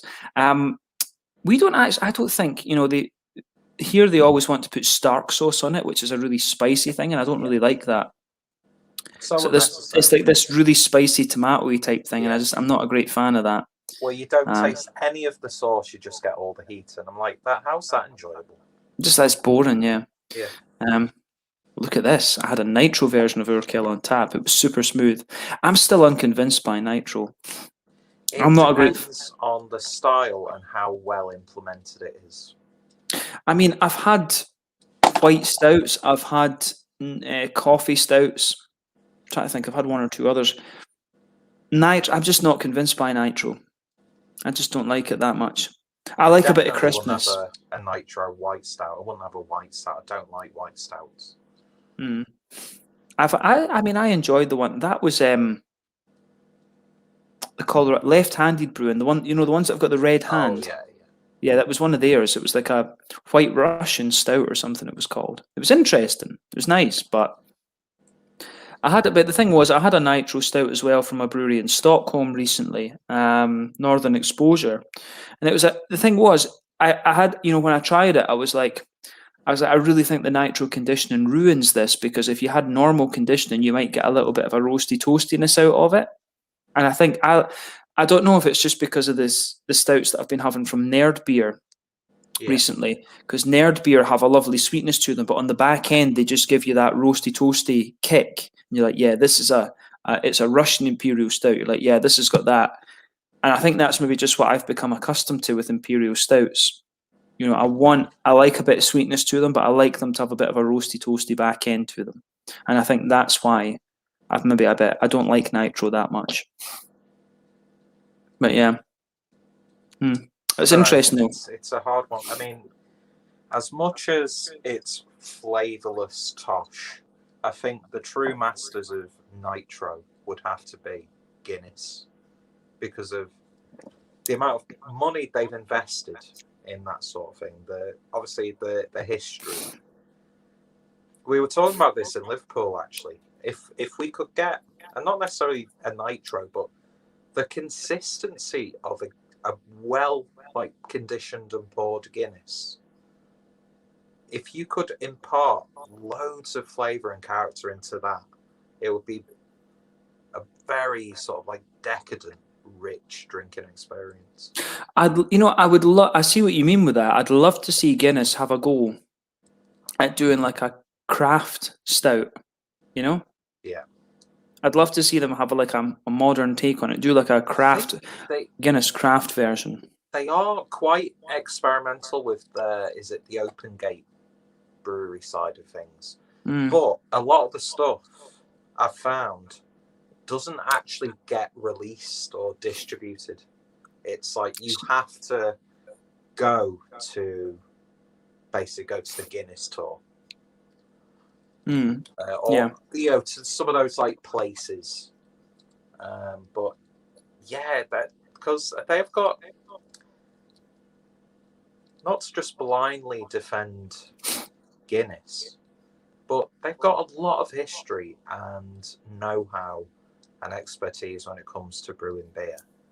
And I think if you could take that and mix it with creativity, they could produce some wonderful, wonderful beers. Well, I remember Harry said that on quite a few occasions, that when he meets these folk that brew at the big breweries, he says they've got some ridiculous knowledge in there, but it's almost like they've just got their hands tied behind their back because they've got to brew this one beer. That's one of the things. But the guys, the example that comes to mind would be, is it AF Brew, or am I thinking?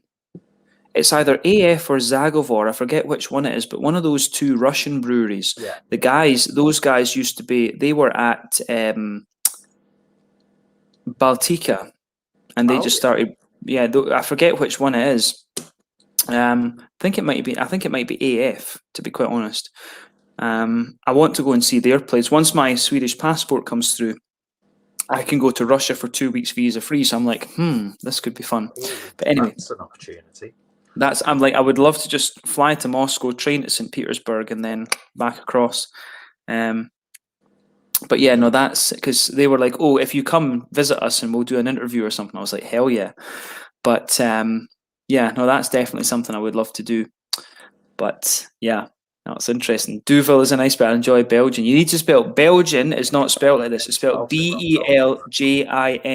Called a golden drac. That's the bit. Yeah. Narangi is great. Stigberts is fantastic. I agree with that. One of my favourite beers from OO Brewing was always Muscles, which was a more West Coasty double IPA. That was a beautiful beer. They released that recently, but I never got it. I should have got one of those and did that with Ricard or something. Yeah, If they do that again, I will. Those guys was the one of their Baltic porters, and that was just that's a style I forgot to mention that I really like, a well brewed Baltic porter. Those can be very good. Yeah. Garlic, onion, salt, and pepper. Add soy sauce into that, and yeah. Go to Punjab, my mother's homeland. Is Punjab India or is it Pakistan? I forget. Might be, mate. I don't know. But yeah, don't go to Indian weddings though. They call it, yeah. I've heard that about Indian weddings. I love watching Carl Rock on YouTube. Actually, Carl Rock. He goes through. Him and that Northern Irish guy. They take down a load of scam call centers and stuff in India. Is it Jim Browning? I love it when they do those videos. Yeah. Hello, Thomas is with us. Hello, Thomas. Yeah. Fantastic, James. I wanted to test you Swedish. Ja, jag kan prata svenska flytande eftersom jag har studerat om 1 år till min gymnasiumnivå. Lite mahon, så ja, jag kan prata svenska, men självklart är internationella språk engelska, därför jag fortsätter använda engelska på kanalen. So yeah, I can speak. Yeah, there's still a big gap in my vocabulary, but I think when you learn, you can go about your business. Yeah, I mean, it's kind of the thing. It's a bit annoying actually in a sense because I think it's the accent. Swedes can hear when you're. It's just the thing is sometimes, like today, when I was speaking to a woman in Systembolaget, I was picking up a few beers and there was 2 of them missing for some reason, and I was just thinking, oh, what's the word for this again? Like I was joking with her and saying, oh, like I've got my. She's like, oh, you've got a good selection anyway, even though these 2 are missing. I was like, yeah, I was trying to think of. I have my fuel, and I was like, oh, Bran. I was like thinking burn, banish, or brainsla. I was like, yeah, that's it. You know, it's like you still get things like that where the word just doesn't come to you. But yeah. That's it. I've noticed that when I've heard the Danish language, and I could imagine if I was to attempt a language so intricate like that, it would sound as if I'm an English person trying to. So I don't think, mind you, even with my German, I personally, when I heard myself, never thought I sounded like I could ever get to a point where it was fluent. It would always sound like an English person speaking German. See, it's interesting you mention this because I've had a few experiences with this, and this is just, for those of you watching, this is just personal experience. This isn't really any scientifically based statement or whatever anyway. But I do think that, I don't know, I don't, it could be me. A lot of people have said I've got a very good brain for languages and stuff like this, and I've got a good ear for sounds and stuff. But I've met Swedish people, and I've spoken with Swedish people who say I speak with like a Skånsk dialect, and you know the thing that you find with the Skånsk people in this county is they roll the O's. So you've got like the town where I used to teach Landskrona, but they say Landskrona. They do things like this, and I've sort of picked this up from just being here. But I think a lot of people have said to me, I get a lot of comments on the German videos that I do, and a lot of people are like, your German pronunciation is really good. And I get a lot of people as well who are like, But the Finnish ones, I do the Finnish ones, and I'm always like, oh, I'm sorry if this Finnish pronunciation is bad. And they say, no, your Finnish pronunciation is actually very good. It's a little bit more melodic than Finns would do it. And a lot of people say that's because of a lot of people say, yes, Swedish is very sing-songy, but they always say that Norwegian is even more sing-songy, but Danish is very throaty. Yeah. Like, and the thing, I can read Danish. I find it quite difficult. If I spent a bit of time in Copenhagen, I think I could probably get used to listening to it, because I can read it and everything. I have no problems with that. But I managed when I came back from Thomas's last time. I crossed the border and I spoke Swedish to the customs woman, and then she spoke Danish to me, and I understood her. But then the guy who was checking my passport, I struggled with him because I don't know if it was his accent or what. But the thing you have to, if you remember with Danish, that Danish has a bit more German than Swedish does. If you try and think, notice like words that are pretty much not letter for letter, but syllable for syllable. Yeah, it's like in Sweden, you'll say for airport, you'll say like flygplats, and I think the Norwegians have something like that. But in Danish, you say lufthavn, like that. But it's like in Danish, you basically swap. It's very throaty, and you swap the T's for the D's and the E's for the A's. So it's like you would say "your head to James," but then there's your head of James, your header. It's like this. I think one of the things that really tripped me up when I was learning German was I don't know if you've had, when you started learning languages, you sort of had the back of my mind, I want to sound as native as possible. So you'd focus more on trying to make the words sound right, as opposed to, like in terms of the accent and dialect. Mm-hmm. That I noticed that tripped me up for the longest time. Plus, living in Regensburg in Bavaria, I'd say that puts you at a little bit of a handicap if you were to learn German, because a lot of people who I spoke to, like friends of people who lived outside, who lived and who were born outside of Bavaria, would say, well, we even struggle to understand a lot of the Bavarian dialect because they'll use their own sort of words and things like that. And I just love how fascinating and intricate the same language essentially can be in different parts of that same country. And then, like you were saying, with the airport, you could listen to maybe 3 or 4, quite a few more different languages, and you'd know exactly at least what the subject would be about. So it's fascinating stuff. It really, really is. Mm-hmm. I mean, that's the thing, is I can go into Thomas's reviews, when they do all these Dutch things, and I know roughly what they're talking about. Yeah. Because Dutch and the Nordic languages have this weird connection. And you can see that there's Dutch is almost like somewhere in between German and the Nordic languages. Yeah. And I can listen to them and know roughly what they're saying, but they speak, in Dutch, they speak very, very fast. But I mean, Ricard that was on earlier, I love Ricard's from, it's not Eskilstuna, Eskilstuna, and they've got quite a different accent up there. But I love watching Ricard's reviews, and just that was one of the things that really tuned my ear to Swedish was watching his reviews. And Ricard's mental as well. I love Ricard. It's really fun to watch his things, and just especially when he's got his friends there. Ricard's reviews are hilarious. He knows his stuff, but you know what I mean. He's just very energetic, and it's like you saw that. Remember that time he was on with us, and we were trying to get him to say a Belgian beer from a Belgian brewery. I remember that. But I mean, I love languages in that sense, and I need to focus more on Japanese now. Yeah. I'm just going to start studying Japanese again, and I'm going to take some of the more advanced Swedish courses next semester, and then work as well. So That's the next. I'd love to do a little bit of Korean. I know that Stockholm University have like distance Korean courses, so it'd be quite cool to do that.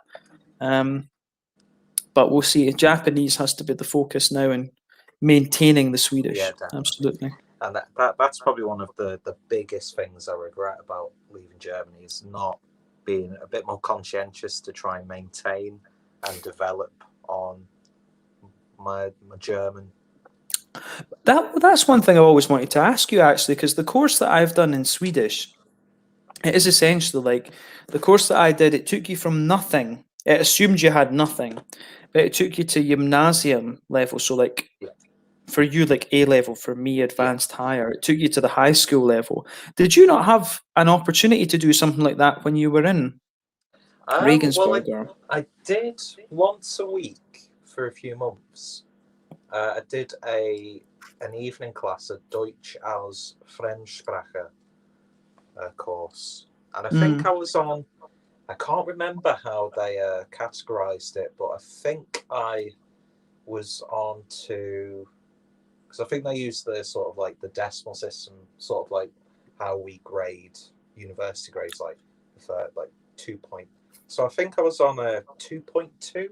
I'm not sure how that fits in with the general German curriculum. Because I mean, I have to admit, I had been very tempted.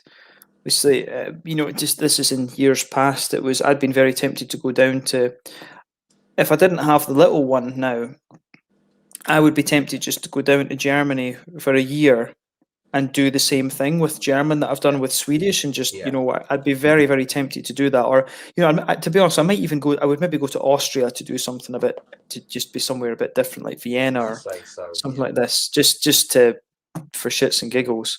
But the other thing would be to go. Well, you went to Switzerland. Schweizerdeutsch is quite different, but yeah. I mean, because that would be the thing.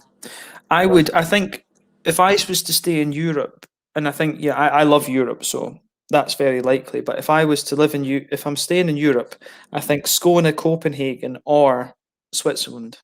Yeah, I think that's where I would be. Get back to Germany. It's amazing how you look at a place like Berlin, where a lot of the sort of like the breweries and the food and the art scene and that sort of stuff. A lot of that, and like coffee houses and roasteries and all these things, a lot of them are owned by non-German speaking people who can go about the business probably with the most basic of German and live a whole life there. It's things like that fascinate me as well. See, I mean, it's just I don't know. It's just something that's always, in a way, I don't know how you say this. It's like I've just always been of the opinion, if you go to another country, you learn the language. Yeah, that's just kind of. You at least you make a conscientious effort. And I mean, it's obviously different people have different brains for these things and stuff. Yeah. But that was just always the thing that we always. I remember my dad always used to say to me when we went to Italy and we went to France and stuff like that. We used to get told off if we said thank you. He's like, no, you say merci. Yeah, at least we used to get told off for that, and I think that was right. Yeah, it's a respect thing, really, because that's the great thing about a lot of the countries within Europe, because they've got such a school system in place where learning English is vital. I'd say foreign languages seem to be taken much more seriously, even at primary school level in Europe, than it is here in the UK. I mean, it's one of the things in Scotland. I would love to see them push Gaelic a little bit more. Yeah, like in the primary levels, like push Gaelic and either that or take an approach and do Spanish. The thing is though, it's quite a difficult thing to do politically, because obviously if you do this, you'll get the primary teacher unions complaining, saying you're overloading us with work. And I get their point. Having been a teacher, I do get their point. But I think the primary teachers should be made to know a certain level of French, German, and Spanish. Yeah. Um, See, I can't speak for the whole of the Mhm. English system at least, but from my experience at high school, everyone obviously French was the first foreign language that Mm. we were taught, but you could only get the opportunity to potentially learn a different language if you excelled in your French studies. And I think it says to me a lot about the English mindset. Nobody really took French seriously in my high school specifically. It was always that one lesson where we're just gonna have a laugh. Yeah, no, that was the same. That was the same Yeah. for us. Like, we just took the piss. I remember we had this. Having been a teacher, as I say myself, we had this. I remember this. We had this French teacher, and he was a student. And we had this. Our actual French teacher. She was known as the fairy godmother, from Sleeping Beauty or whatever. And he just reminded us that. And we had this. We had this student French teacher came in, and I think we scarred that poor guy. He was. Just remember. Oh, that poor student teacher. And I remember I've been in his shoes, but the thing was when I did my teacher training in England, the kids, they used to try and just be like, oh, like, they used to try and take the piss, and then I was just like, yeah, whatever. Yeah. I was just like, it's the English kids used to, as I say, the English kids used to try and take the piss, and I just used to laugh at them. Just like, it's like, kids, you guys know nothing compared to like the nice try. That's just like, yeah, you know nothing compared to the schools in Scotland. So I got suspended in school from my last year for making flamethrowers and stuff like this. It's like, you're not going to shock me. I actually did. I got suspended in my 6th year of high school for making flamethrowers with rubber gloves and things like this. But yeah, ingenuity. It shows a very engineering practical, mind. It's engineering exactly. mind. Yeah. Yeah, I'll flick through some of these comments. I think we've been. Let me just rattle through these They quickly. should We'll have do that. nurtured instead of penalising. Yeah. I've got another story for that in a minute, but I'll just tell you this. Honestly, hit me up in Vecchio. I'll buy a fantastic beer. Chap, I've heard that that's a good pub, but Real Kebab, I would love to take you up on that. And likewise, let me know if you're coming to Lund. Heading to Brum at the weekend too. A few sex sales. That would be good. In sight, absolutely. Oh, yes. Belgian. No, it's Beljin. Yeah. Yeah. You've seen Jim Browning and Carl Rock. That's it. There's a Punjab in Pakistan, India. They split. Oh, yeah, the Raj. Yeah, I remember this. Holy shit, man. I'm blown away. I knew you could talk Swedish, but that's legit great. Yeah. Thank you. That's about 60 minutes ago. Geez. I have the same problem. I speak Spanish. Unfortunately, my Scottish accent gets in the way. We'll come back to that in a wee second. I've got an interesting thing we could say there. We'll come back to this one as well. I guess your films that you've been watching, Peter. Well, your last Swedish film I actually watched was a Danish film called Next Round with Mads Mikkelsen about. I think James would find this interesting, about teachers who their lives are a little bit unfulfilled, and one of them has been reading a paper or a thesis by a Norwegian philosopher, I think, where to have a fulfilling and happy life, humans need to have like an alcohol blood content of higher than 0.05. So they essentially plan it all out, they structure it, and in the hours of their work, in the workday, they have to maintain that alcohol blood level, but they can't drink afterwards, they can't go overboard, and then as the experiment progresses, they take to the next level. It's quite a fascinating piece. that would be interesting to see, actually. Yeah, I've been watching a few of the teacher films recently. I like the one with Bad Teacher and Cameron Diaz. I'm just like, oh yeah, I like that. I mean, that was when I was a teacher in Lans. I used to troll those kids so much. I actually had like, what was I used to do to them? Like I had. I still remember there was one. There was these kids. They used to be like. There was one Ahmed. No, it was Abdul Ahmed, and they used to. He just decided one day. He was outside the room because I used to make them before they went. And I would make them stand outside the room, and they weren't allowed in until they stood in a straight line and they were quiet. Because that, it's just like, yeah, you're not getting. It's like you're not getting in my room. And then if they used to lean on the wall, I used to say. Right, I just used to say to them, engineers, and they were like, when I did it the first time, they're like, what? And I was like, you're not. I said, you're not respecting the engineers, and they're like, what the fuck are you on about? It's like the engineers built that wall so it can stand on its own. They don't need you to lean on it and support it. So you're disrespecting the engineers that built the wall. So apologize to the engineers. Like I used to, if they swung on their chairs, say sort of like. If I caught them doing it 3 times in a lesson, it's like you're writing a letter to that chair to apologise for not using it properly. And then they thought, discipline. Yeah, no, but this is the thing. They used to be like these Swedish kids. They thought I was the principal was a bit weird, but he got fired from I think he got fired from the company, and then he only lasted 6 months in the school in Stockholm he went to. But anyway. He didn't like I used to make, as I say, I made them write letters to the chair. If they swung on the chair and I caught them 3 times doing that in the lesson, you're writing a letter to that chair. And it's like, if you refuse to do it, I'll call your parents and tell them that you should be writing a letter to the chair.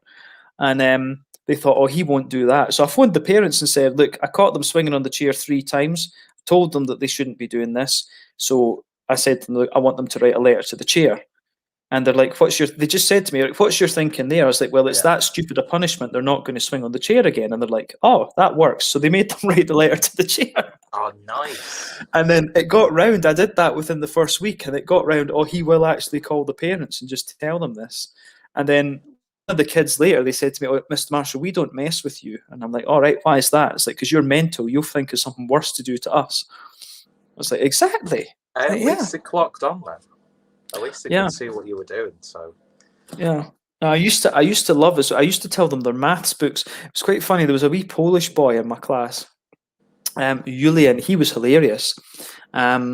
He was Polish, and I used to call him Mr. Poland because I was like, I love Poland. I was like, you guys are mental, and he was like, yeah, and he was this tiny little mental kid, and he brought me at the end of the year. He brought me some kielbasa. He brought me kielbasa. So I was like, oh. And I used to tell them. I told them their maths books were communist, and they were like, and there was a few kids. There was 1 or 2 of them were like Russians, and they'd lived in the communist countries. And apparently their parents thought this was hilarious. So I said it was like a good, the maths books, they're a good idea, but they don't work properly because it used to just give you a number and say, round this number. It's like, okay, to what? Do you round it to 100, 1,000 or what? And this wasn't just the one Swedish maths book, it was all of them. Avrunda den här numret, like add, this number. And it's just like, yeah, but to what? It's like, it didn't tell you the rules, it just said, round this thing. Okay, whatever. So it was stupid. I used to tell them the maths books were communist because of that. But and that got around. But yeah, trolling the kids.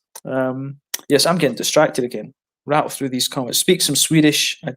Jag gör det tidigare. Det gjorde jag tidigare, måste jag säga.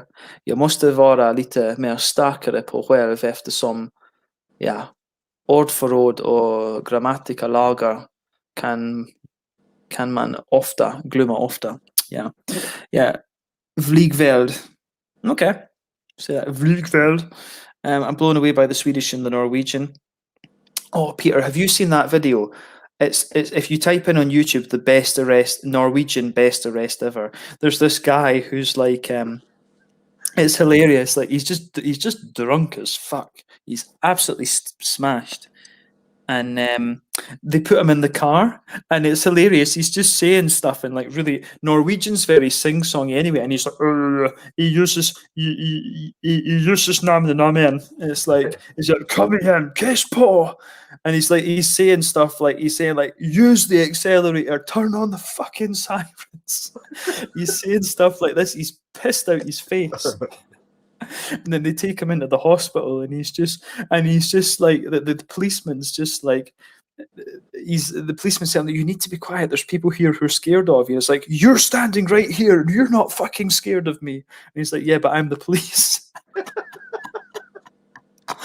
It's brilliant. The Norwegian police show is brilliant. Love it. But oh no, that's just another thing that's coming to mind. Rattle through it. Impressive. Dutch people don't even understand me in Dutch. Dutch is slightly sexier than German, especially when Thomas is just a sexy beast generally. Yeah, Tom just oozes sex. It is that. Davor's a sexy beast as well. Davor's my Slavic sausage. Davor is. The beer hunter? No, I'm not. It's amazing how disconnected I am from the rest of the beer world. It's really bad. Somebody's mentioned that to me as well. I don't know who it was. Beer huntress. Look up, actually. Yeah. Yeah, the difference between Swedish, Danish, and Norwegian is Danish use a lot more vowels and the Norwegians always sound happy. Yeah, that's what I've heard. The thing with, if you go to Finnish and Estonian as well, those two languages, that's just a competition to see how many vowels you can put in a word. Those are just, yeah. You've got, I mean, there's a city, I reviewed a beer from a city in Finland called Uveskele. It's just Uveskele. Why would you call your town this? I love Europe too. I'm going to try every European country. Yeah, I love Europe as well. Random questions. What are you doing with the Japanese girl? Yeah, that is. She's in Osaka just now. We actually had problems because when sorry to interrupt, James, but I think I know who she is. I don't know her as Spear Huntress, but I'm sure she works behind the bar at Wigan Central. That makes sense. I've heard the name. Someone was telling me, I don't know, that came up on another stream recently, the Beer Huntress. Yeah. But yeah, right, so yeah. What happened was, when the little guy was born, I was in that situation. I didn't have a permanent contract with work, so I couldn't sponsor a proper spousal visa for me, Chico, in Sweden. When the little guy was born, I was 9 months away from my permanent residency in Sweden. So we agreed that I would stay here, sort that out, get citizenship and things, and then that opened the window to come back. So I have my permanent residency now. I need to send them my passport to get the citizenship, and then I can sponsor a visa for them to come back here. But I'm not 100% sure whether we might spend, I need to get a grip of Japanese, so maybe I'll spend a year or two in Japan or something. I'm not 100% sure. I need to figure that out. But I'm going to go to Japan for a couple of months over sort of Christmas time and stuff, at least, because that'll be the little guy's second birthday, and I've not seen him since he was about a month old. So yeah, no, they're in Osaka just now. But we want more longer term. I would like, I would like him to be I'm probably, Lund, sort of this Skåne is kind of more like home just now. So I think long term it'll be maybe Copenhagen, but Skåne is kind of home now, to be quite honest. So I like Lund. Lund's a bit expensive, and this is one of the other things that's driving the decision. I guess to potentially spend a little bit of time outside of Sweden is you need 14% for a mortgage deposit in Sweden. And I've saved up quite a bit, but I think it's better to put that in investment funds and let it sit for 2-3 years and then come back and use it rather than just use it straight away. Because if you invest it properly, you can double your money in like 2.5-3 years. So you need in Lund is expensive as well. So I don't really want to buy something out in the country. I'd rather be in Lund and or maybe Loma, Lund or Loma. But I also like, Limhamn and Hölia. I do like the sort of South Malmö areas. There's some really nice houses and stuff on the coast. I like this area here. But as I say, it's just expensive to get to, settle roots and stuff. So it's a case I'm getting close to having everything sort of set up. Like I'm in a really nice position in many ways. It's just pushing it over the line at the moment, I guess. But yeah, no, I need to. It's visas. It was the whole thing happened because of Brexit. Like I lost my right to sponsor her visa properly, and then I was when the little guy was born. I was 9 months away from being eligible for permanent residency. So it didn't make sense at that point to relocate to Japan. It didn't make sense at all to do that. Yeah. And plus, we wanted to. We longer term. We want to spend, maybe shorter term, we want to spend a bit of time in Japan, but longer term, we want to be in Scandinavia. Yeah. So that, I think I've explained that. Yeah. X faces, writing a letter to a chair. Yep, that was it. What subjects can you teach? Chemistry and physics are my main ones. I can teach maths on the back of that. I actually prefer teaching maths. And it was weird. My principal was like, he let me teach maths in my first year. And then when there was a maths position opened up, I asked him to move to the maths position and teach only maths, but he wouldn't let me do it because it wasn't my subject. Oh, okay. And I was like, but my degrees, I've got a master's degree in physics. I was like, I don't think many parents would have an issue, because the thing was, they put a teacher in this position who, he was Canadian qualified, so his certificate said science and maths. My one said chemistry and physics. All comes down to the so it was just like, it was like, oh, but your certificate doesn't say that. And I was like, but I've taught, you asked me to teach maths last year. The kids that I taught did very well. And you're just saying, oh, it's not your subject. It's like, you're just making up the fucking rules as you're going on. And that's probably why he got booted out.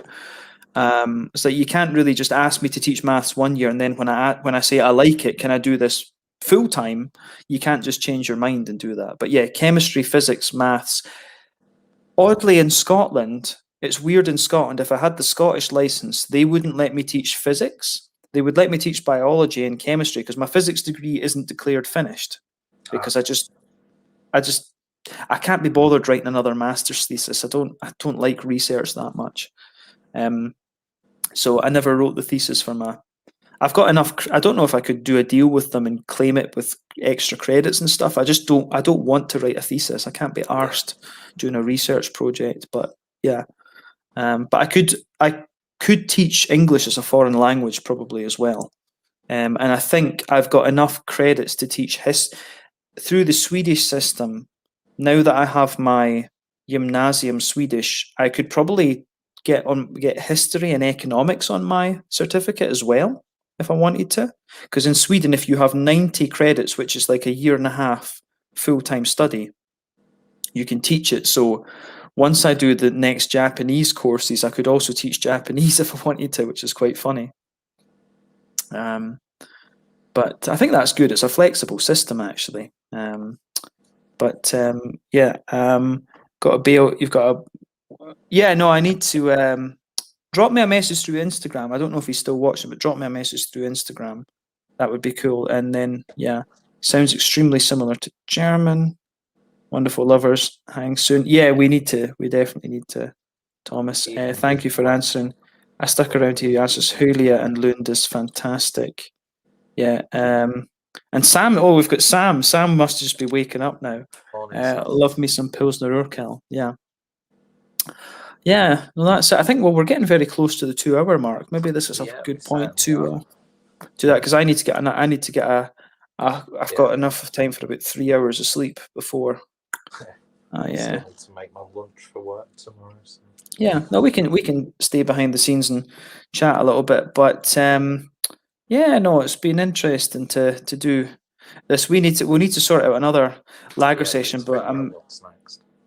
Yeah, we need to figure. This is the thing. It's just figuring out what we can both get a hold of and stuff. But yeah, it's how do we say? Yeah, we need to look. Maybe if I need to look into that Paulaner thing, but Spaten would be an option. I know we can get the Spaten.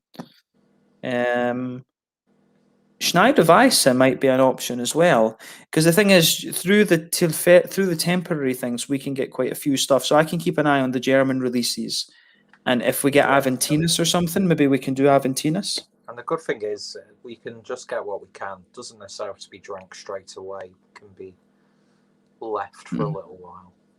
Yeah, because the other thing is, I suppose it's not quite as fun as doing it on a stream as I can maybe stock up. Well, I'm going to spend. I'll be in Scotland for October pretty much, so maybe we can do one a week in October. Sounds good. Yeah, we can do that. We can. We could like have it as our Oktoberfest. You know what? I would love to. That would be something that'd be cool if we can get all 6 Oktoberfest beers. We can do. I'll share them with my dad. We can do a little taster of each, like Yeah. little half or something. Because if you drink 3 liters of that stuff, you'll be ugh, by the end. I'd love. That's something I would love to do. Just you and I is an Oktoberfest, like a 6 stream. Maybe we can. You know what we should do then? If it's possible to do an in-person meet, that would be quite fun actually. To get, if we can get one of each, we could do it in person. Get something arranged. Yeah, because I could jump down on the train to Manchester, or even just drive down, and we can get, if we can get a bottle of each of the 6 Oktoberfest beers, that would be a really nice in-person thing to review. And we can either do it as a stream or we can pre-film it. I think that would be fun, because I've got the history notes for all of these breweries and things, so we can do that. I'll do the history, you do the pouring, and then we'll drink it together. That could work. Sounds good to me. What a setup that is. Yeah, but as I say, I've got the 2 Schlenkerla beers in the fridge, so we'll arrange that for September when I'm home, or October. So maybe, but we've still got August to go. So I think maybe we can look at Spaten or the Paulaner or something for next month. We can do that, and I do fancy doing. I'd love to do the Augustiner Dunkel with you. I'll order an Augustiner Dunkel for when I'm home. Yeah, because that was the one you got me back into Dunkels when I saw your review of that. So I'd love to do one of those with you. Yeah, I can get hold of that quite easily. I think they have that in booths now. Yeah, well, I'll order one from Trembling Madness or whatever. When just make a German beer order in general. I haven't done that throughout my annual German beer order. I should do that. But I wish there was. I don't know how many Germans actually watch the channel, to be honest with you, because obviously it's more Swedish beers and stuff like this. But once, as I say, I've lived essentially a very frugal life over the last couple of years. But once I buy a car and stuff, when I come, I need to become a real Swede and buy a Volvo. Yeah. And once I've got that, I'll maybe go on the ferry across to Germany and just come back with a couple of crates of different things. I'd love to do that. But I always feel if I've got a fridge full of beer, I'm like, oh shit, I need to drink all of this. I get bothered about that. I don't like things sitting around. No, same here. Yeah, I don't know where I was going with that ramble, but anyway, I'm getting tired. Okay, we'll rattle through these last few comments, and I think maybe we can chat offline a little bit as well, and we'll do that. But yeah, so when I'm at work, love me some Pilsner Urquell. Do love a bit of Pilsner Urquell, yeah. Fucking show up, stupid thing. Yeah, that's crazy, mate. You must study hard. I wouldn't say studied hard, but I love learning. I don't know. My dad always just installed in me, like, if you can get the chance to get more information and knowledge, just always do it. And that's always stuck with me. I love studying. Like, I do every semester, I do like a history or politics course and economics. I love these subjects. And, I've kind of drifted away from science the last while. So I kind of drifted. Science I was always interested in, but I didn't quite enjoy it as much as, history and economics and things like this. But yeah. Craig saying, cheers guys, great chat. No, it's nice. We need to get Craig in on one of these as well at some point. Maybe that's what we should do. We can maybe each one we can have like a different guest beer reviewer. Rotate it a little. I think that's it. Maybe we can have you and I are the sort of staples, if you like, and we'll rotate it and have different guest people coming in. That could be a nice way to do it, actually. Augustina Hellas, yeah. I think we should get an Augustina Hellas and an Augustiner Dunkel. Maybe we can do that as a joint. Yeah, so like a dark and light.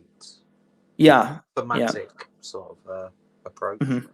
And if the Doppelbock's available at that time, we could make a out of 3. Maximator's probably my Maximator's favourite nice. Doppelbock at the moment. Well, when I've had it. Mm. I mean, I remember I had the Weihenstephaner one, the Is that Corbinian? Corbinian. So I had that on tap at the Weihenstephan brewery. Yeah, that was great. Last sips for me. Time to hit the head. Yep. Still here. You message. Yeah, do that. Do it while you remember. Otherwise, yeah, because I say that like I do it while it's in your head because I always forget that. But this hasn't said offer me a lat. Yeah, I forgot. I'm sorry. Yeah, lateral bum always. I can't remember where the lateral came from. I remember when it came, but I don't know where from where a that lateral was. flow test, wasn't it? Yeah, it was on someone. I ask everyone from. I'm a big. He likes it. I'm a big virtual shagger. Why not? Yeah. Cheers, Rumi. Cheers. Blah, blah, blah. But this is random. I have a 60-year-old Goosen's Lambic. Okay. I don't know that one. None of my friends like Lambic. I do enjoy a Lambic, actually. It was. I like a fruited Lambic. Yeah, it was. I got into Lambics again because of Chris Contreras, who's an American guy. He was working for NATO in Belgium, and he used to go to the States, and then he would bring back a ton of beer, and then just send like he'd say, "Oh, I got loads of 4-packs here. Have one of each of the 4-packs that I brought back." It's cool, and he sent me a bunch of Lambics as well because he saw. I think he liked the channel, and he saw, "Oh, you've not really reviewed Lambics. Here's a bunch of Drive on Time." Thomas is going to throw a fit at that pronunciation, but yeah, he sent me a bunch of Lambic beer up, and I meant to ask him because I think he's left Belgium now. I wanted to send him some cash and just be like, "Look, send me like here's 150 euros. Send me up a bunch of Lambics." I meant to do that, but I think he's left Belgium now, unfortunately. But because he used to drive over the border into Germany to mail it because it was cheaper. I know he used to do that. But I need to message him through WhatsApp again, and because he's in Korea now. So I was thinking when I'm in Japan, I might pop over to Busan and do a few things there with him because there's a really good beer scene in Busan in Korea. And I know that when I was in Korea, there was a lot of good beer, but not a lot of it was being bottled at the time because in Korea it was weird. They had no cold chain transport. So that was a weird thing, but it was weird for a country that's so advanced. It's the same in Japan. In Korea and Japan, for some reason, the national distribution is just terrible. Like, you get some brewery, it's the same with the sake. You'll get some beautiful sakes and beers, but they don't make it outside of their own town and stuff like this. And you're like, they've got the volume to do it, but the logistics just breaks down. It's not that it doesn't travel. It's just, as I say, it just doesn't. They've just got nothing in place. Yeah, it's just they've got so much technology there, but that's just Korea and Japan. Their logistics are terrible, which is something you wouldn't expect because they've got such a good, public transport system and things, and they're so efficient in a lot of ways. But for small companies, the logistics are just terrible. It really is. But looked it up on a tab. I think it's here. It's a Lambic from a guy who passed away. Interesting. A guy who passed away and did lots of Lambics. A 60-year-old Lambic beer. That could be really interesting. I love Lambic in small amounts. Yeah, it's quite difficult to drink yeah, that's if you have a Lambic, you're not drinking anything else for the rest of the day. I think it's a waste if you drink anything else after, like before or after that. That's a beer that you just try when your palate is clean. Any Lambic beer. Yeah. It can be a very interesting experience. And it's from the 50s or 60s. That could be very interesting, yeah. Yeah, 50s or 60s. That'd be crazy to try a 60-year-old Lambic beer, for sure. Yeah, but I think that is the end. Oh, no, wait, there's always one, always up for a lateral bum. And I think on that note, we can, that's the way to finish. So nobody comment anymore. All of you who are still watching, dislike, unsubscribe, fuck you all, we don't like you.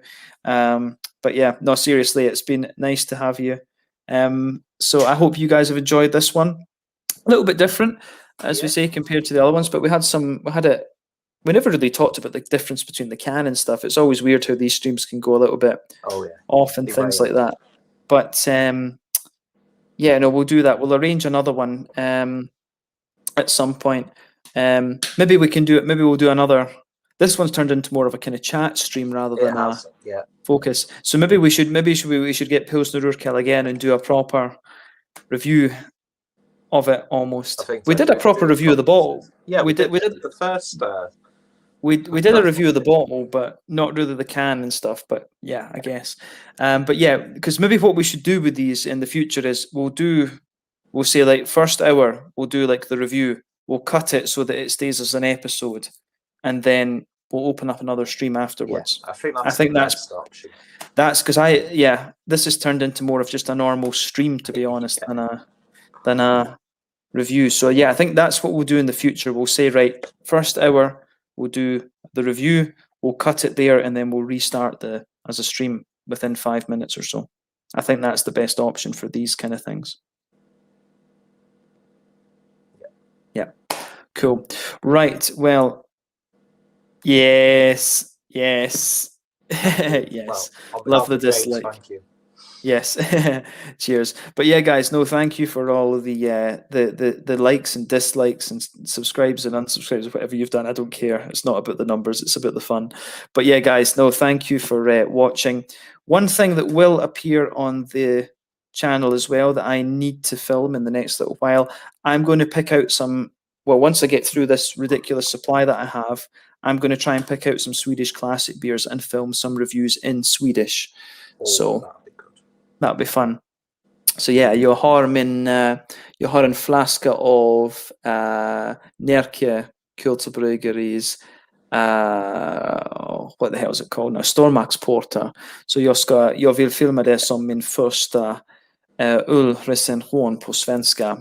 Men jag känner mig lite uppmuntrad av det. Så I forget how you say I look forward to it. Jag är lite spänt att filma det lite senare. Vi får se.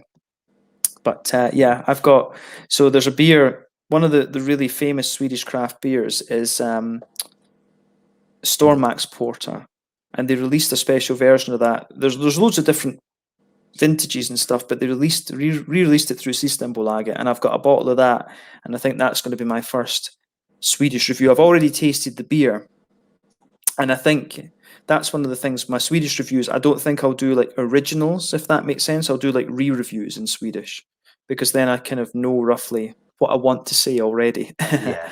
But yeah, it's at the same time it's still unique because your palate is changing. But I think original reviews will stick to English because it's the universal language. But some Swedish reviews, yeah, be cool. Yeah.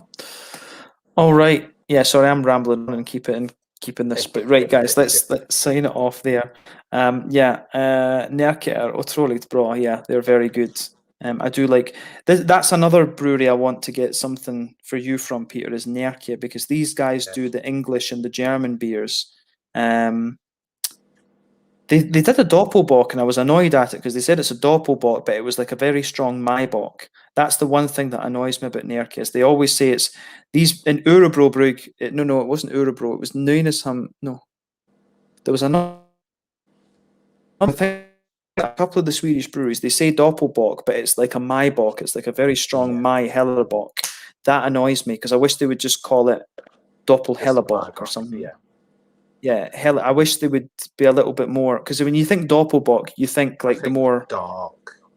You think like Celebrator. You think like Celebrator. But then some of these Swedish breweries, they'll come out with something that's like a Mai Heller. It's like a strong Hellerbock, and I'm like, no. Call it a strong. You can call it a Doppel Hellerbock, but don't call it a Doppelbock. No, that's just me.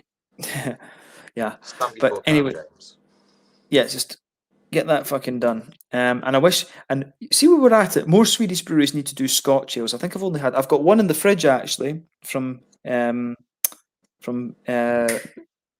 Gotland. I was wanting to say Visby there, but Visby is the city. I need to go to Gotland. I've got a Scotch ale. More Swedish breweries need to do Scotch ales. That's another thing. But yeah, let's take it offline there. And yeah, we're at 2 hours 15. But guys, thank you for watching. Dislike the fuck out of the stream, and we'll see you soon. Thank you to Peter, Adam, and Harry. Check out these guys. Stigberg's made a great Scotch ale, did they? I need to look at that. I know that I had one from OO Brewing. No, yeah, that was. I remember that one. Was that I thought that was OO because that was when Ola was still there. Yeah, they did that one that we were supposed to age for 4 years, but I drank it right away because I got too excited and reviewed it. Whereas, yeah, I remember that. But that happens if Stigberg's do a Scotch ale, I'm like a fly on shit on that. But yeah, anyway, guys, let's sign off. Peter and I will chill behind the scenes a little bit. See you guys later. Thank you for watching. Check out Clueless Drinker, Bluenose Beer Reviews, and MerseyBeers. Subscribe to us all. Yeah, and subscribe. Unsubscribe and dislike everyone. But yeah, cheers, guys. Ciao the new.